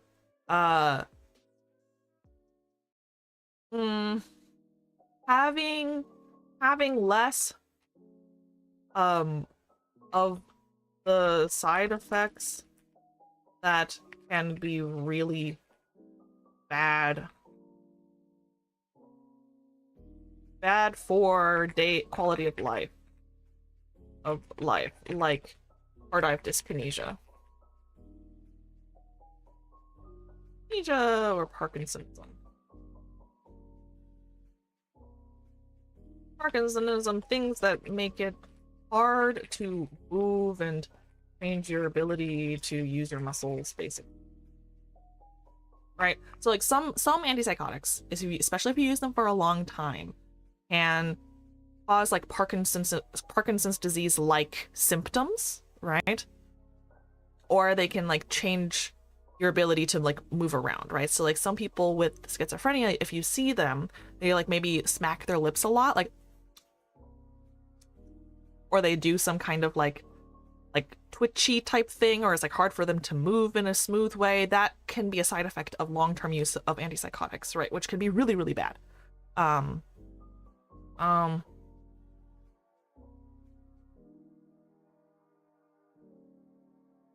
Right, so this makes it appealing. The problem is clozapine can have a life-threatening adverse effect where it tanks your white blood cells.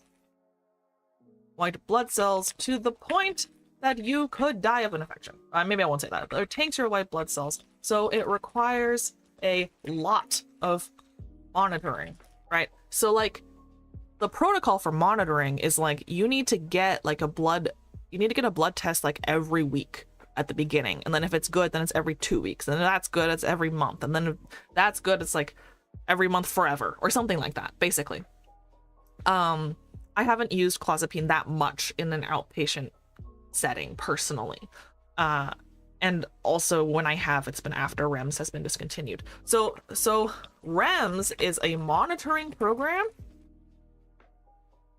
Yeah, REMS is a monitoring program to make was a monitoring program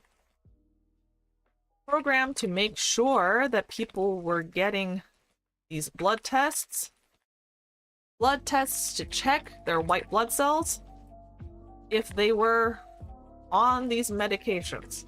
Also to make sure people didn't get duplicate prescriptions. The problem is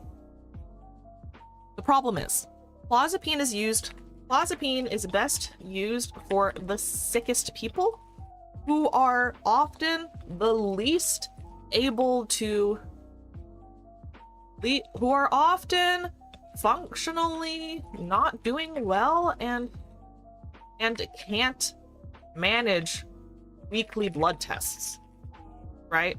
And also if you stop clozapine, you have to start from the starting dose again. So if you miss doses, it's really bad, right?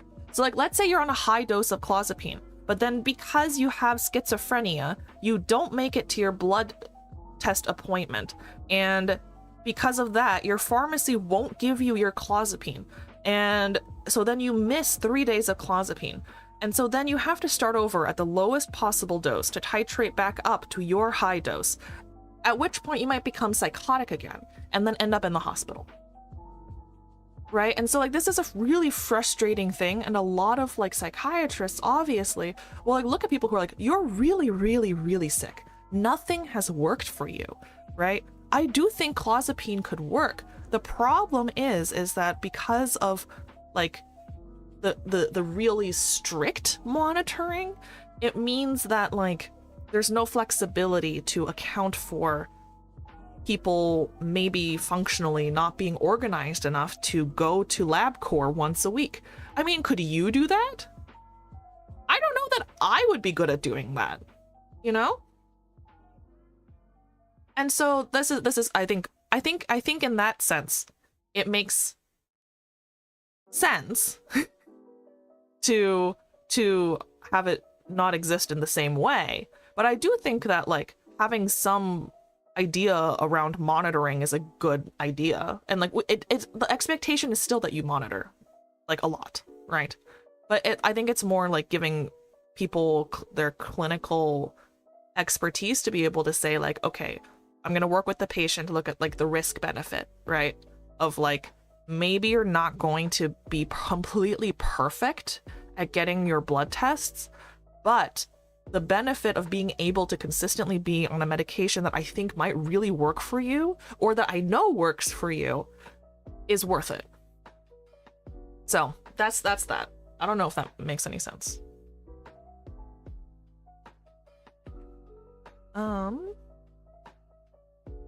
So that's why they check absolute neutrophil count. Yes.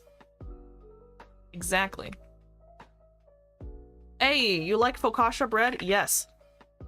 Carb plus oil plus salt plus spices. What's not to love? I just don't like olives. That's my answer.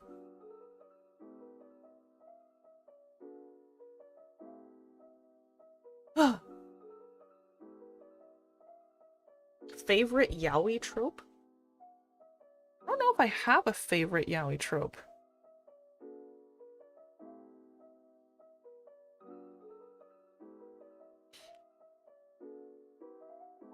What's my favorite yaoi trope?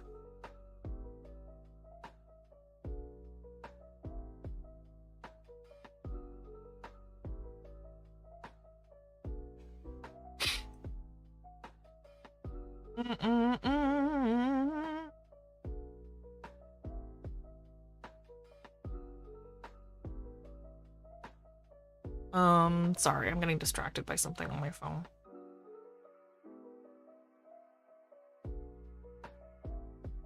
I know, I'm like a, what's it called? I am a stereotype. I'm a stereotype. Okay. Favorite yaoi trope. Favorite yaoi trope. What even is a yaoi trope? I don't know what a yaoi trope would be. Wah! Kenko9 Gaming, hello. Wario.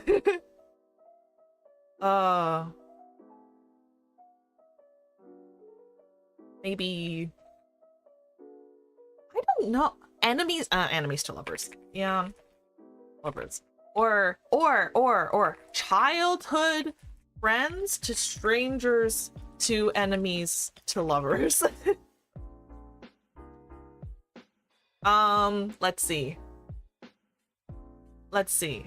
Also,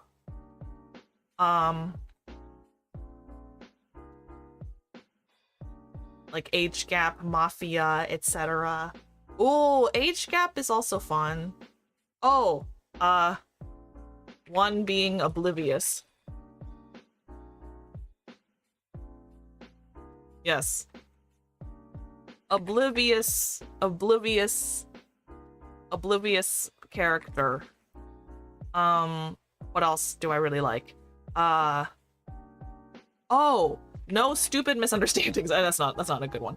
I like an oblivious character because I think that's fun. I like, found family tropes. So like ensemble cast stuff.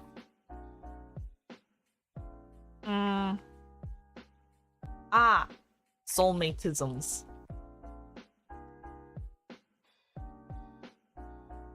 This is probably like telling on myself because I'm the oblivious person. Okay, Kenko asked, what song is the hardest to breathe in? So like any song that's not meant for one person to sing is hard to breathe in. Like Choose Me is hard to breathe in because a lot of it overlaps. Lover Girl by Lev is also hard to breathe in. Yeah, Lover Girl by Lev is also hard to breathe in because it's the phrases are really long and the places to breathe are like very specific, and so if you have to like actually practice it, because like there's a lot of songs out there where you kind of don't really have to think about when you're going to breathe, you just kind of sing through it and there's like natural breakpoints, and then there's some songs where it's like you have to very strategically like da da da da da da da da da da da da da da da da da da, you know. And hosting parties in my mind, I'm working overtime to have you in my world. That, or something that you have to talk a lot very fast, like monitoring is hard. Oh, you know what is a hard place to breathe is that part of monitoring that's like that one.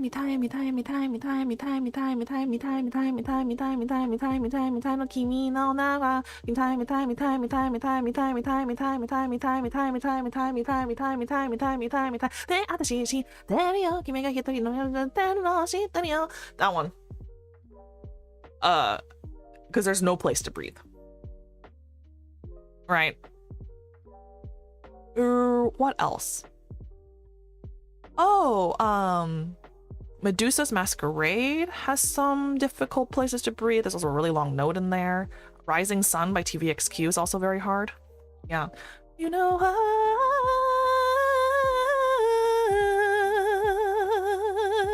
you know, long notes. Long notes are hard. I actually find a lot of yuri romance writing to tend to be better than cis ones. I feel like a lot of cis romance stories in manga falls into cliches a lot. Well, I think something like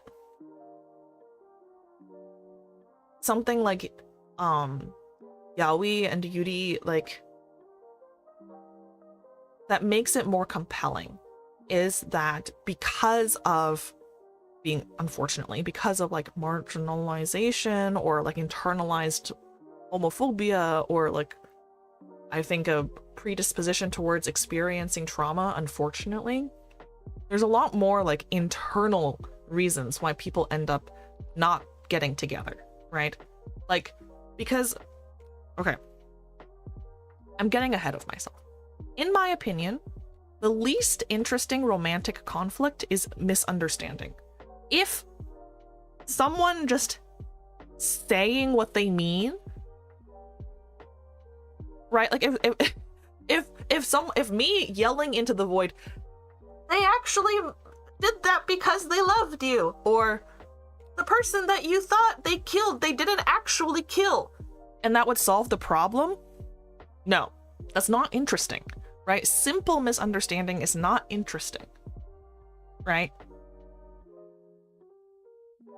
And so like, and also purely external reasons for people to have conflict is also not that interesting, like for romance, right?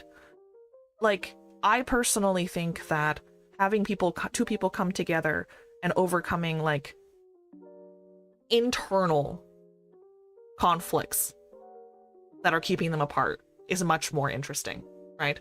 Like, I personally think it's much more interesting when it's like, oh, the reason that we're not working, that this romance isn't working, is because I have a lot of like difficulty giving up control, or my self-concept isn't very great, or I like don't want to be vulnerable with someone else, and how do I work through that? How do I learn to trust someone? How do I learn to be open and like allow myself to be hurt even, you know? I don't know, that sort of thing. I just think it's fun.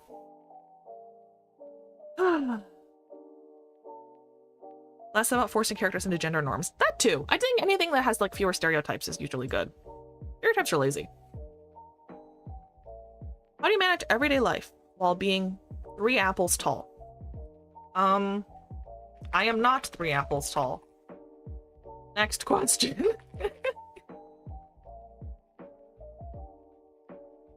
How does it feel to be such a great singer and VTuber? It feels good.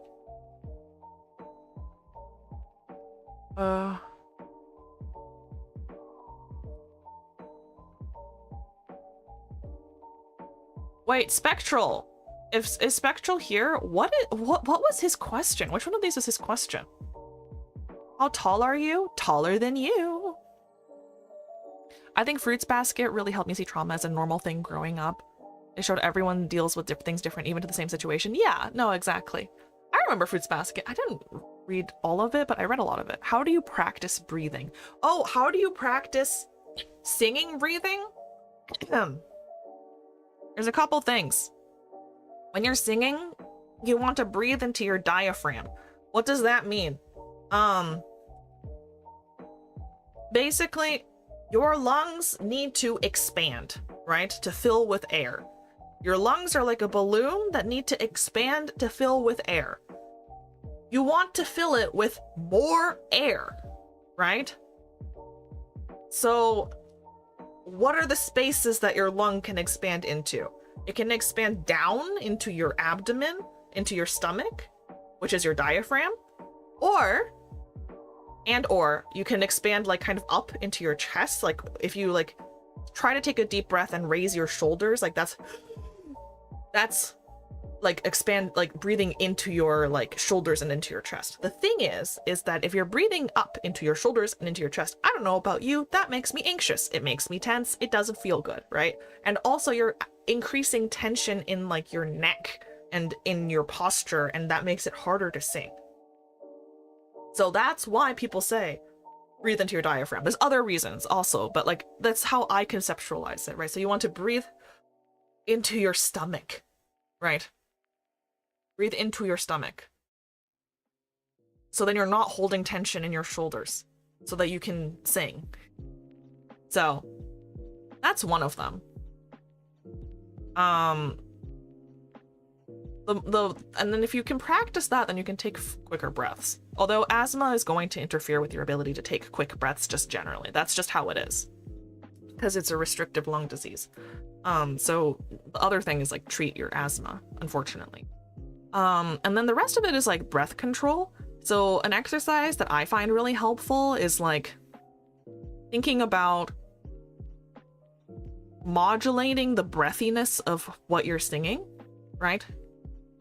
Because you can sing for longer if you use less air per second to sing, right? Or less, yeah, like, because there's two parts of needing to breathe in singing. There's the I have no breath, so I can't make sound. And then there's the I need to breathe again because I'm running out of oxygen, right? There's two parts to it, right? Because like, if I just like,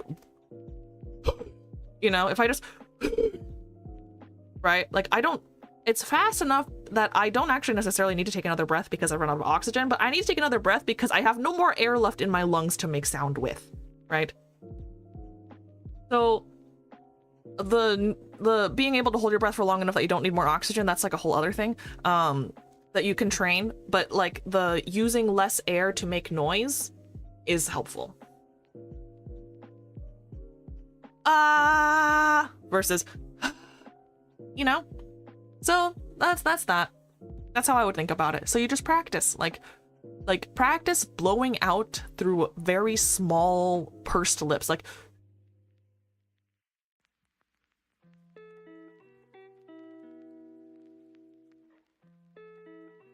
it's like going underwater. The more you exhale, the more you will need to inhale. So releasing slowly, you will catch breath better. Yes. Yes. Also, like, you don't want to hold your breath too much because the more you hold your breath, it's important to be exhaling a little bit because that's how you get rid of CO2, which is part of what makes you feel like you're suffocating.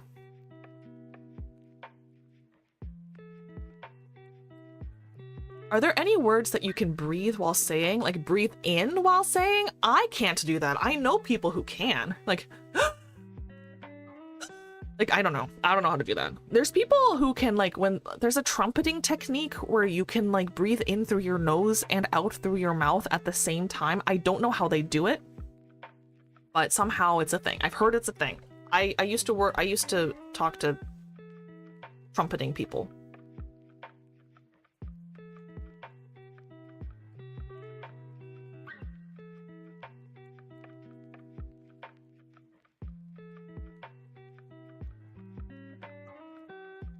Yeah.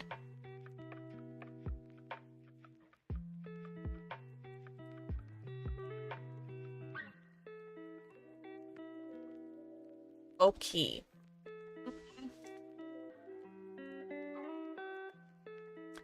Hardcore screamo is sometimes done while inhaling. That kind of makes sense. I think a harsher sound while you're inhaling kind of makes sense.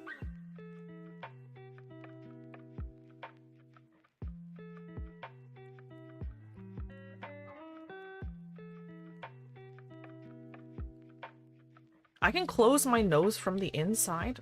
What does that mean? Close your nose from the inside. My God.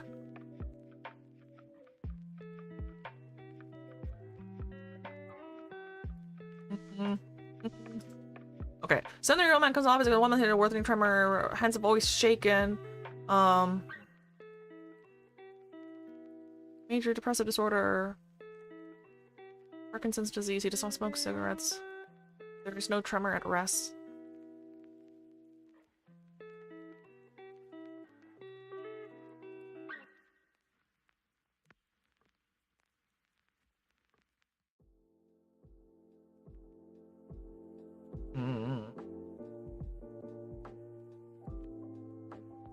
I actually don't know what the answer to this is.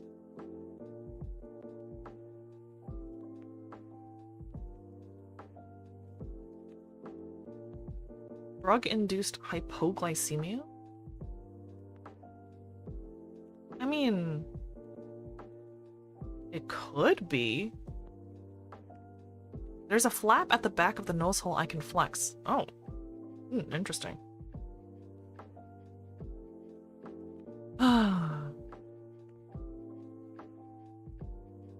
Let's see. There was another question about med student. Do you have any favorite stories from time psychiatry that made all of med school worth it? Signed, an aspiring med student. Oh.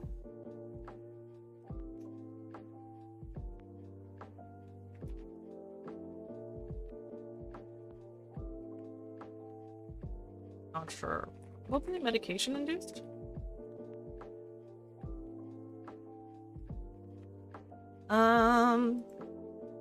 Okay, I'll have to answer these later because I am fortunately finishing up for the day.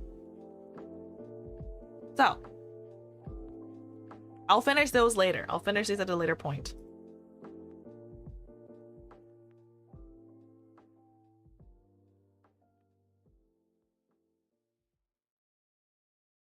Pew, pew, pew, pew.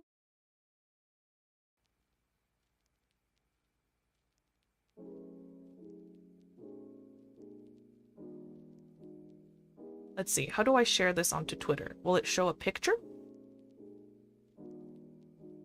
No.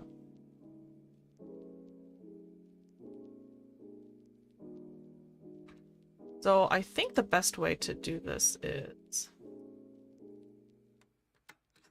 You have answered so eloquently for everyone? Oh, you think so?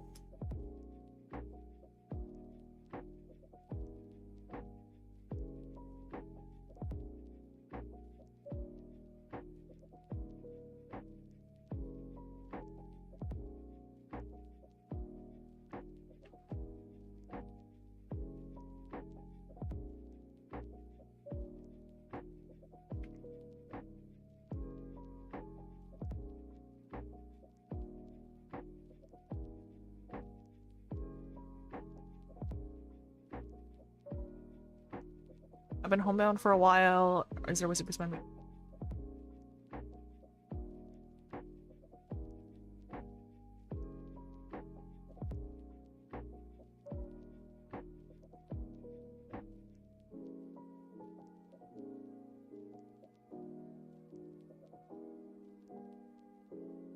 Wait, but why isn't this working?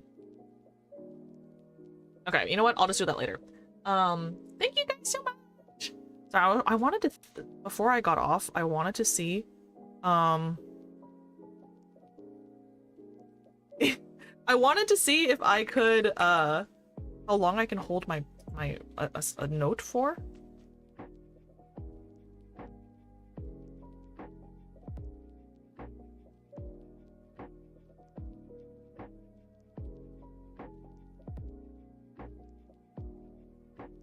Okay. Okay, wait. Wait, I'm gonna give myself 2 seconds.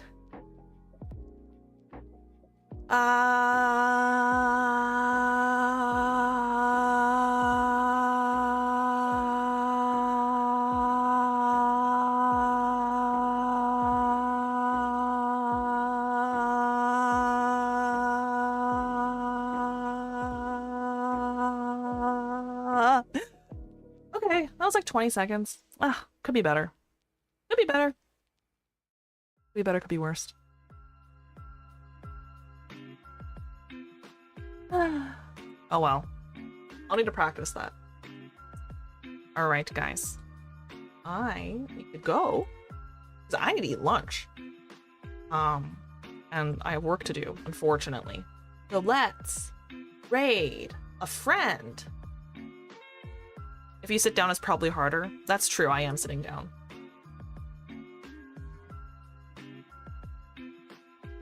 Aha! Let's raid Spectral. Thank you for stream. Thank you. I'll be back tomorrow. I don't remember what I'm gonna do tomorrow. I think I'm gonna play Cult of the Lamb, maybe? Great stream. Thank you. Thank you. I'm trying to do more like fun question and answer stuff. You know, as a girl, when I was a little girl, I wanted to run an advice column so badly. Oh my god. Wait, dear Lev, I love giving advice. I'm so nosy. So, you turned into a mosquito? I did. Okay. Alright guys, thank you so much for being here. I will start like posting the other things as like quote tweets later. All right. Letters to Lev. Yeah.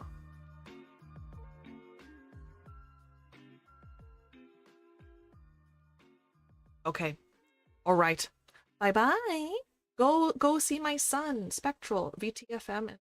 What? Wait, what? No, VTFM is like a local thing, right? It's not like anyone else could listen to it. And then, yeah, I have merch. I have merch. It's really good merch. Go there. I'll take pictures of the merch because I have some in person. Okay, bye.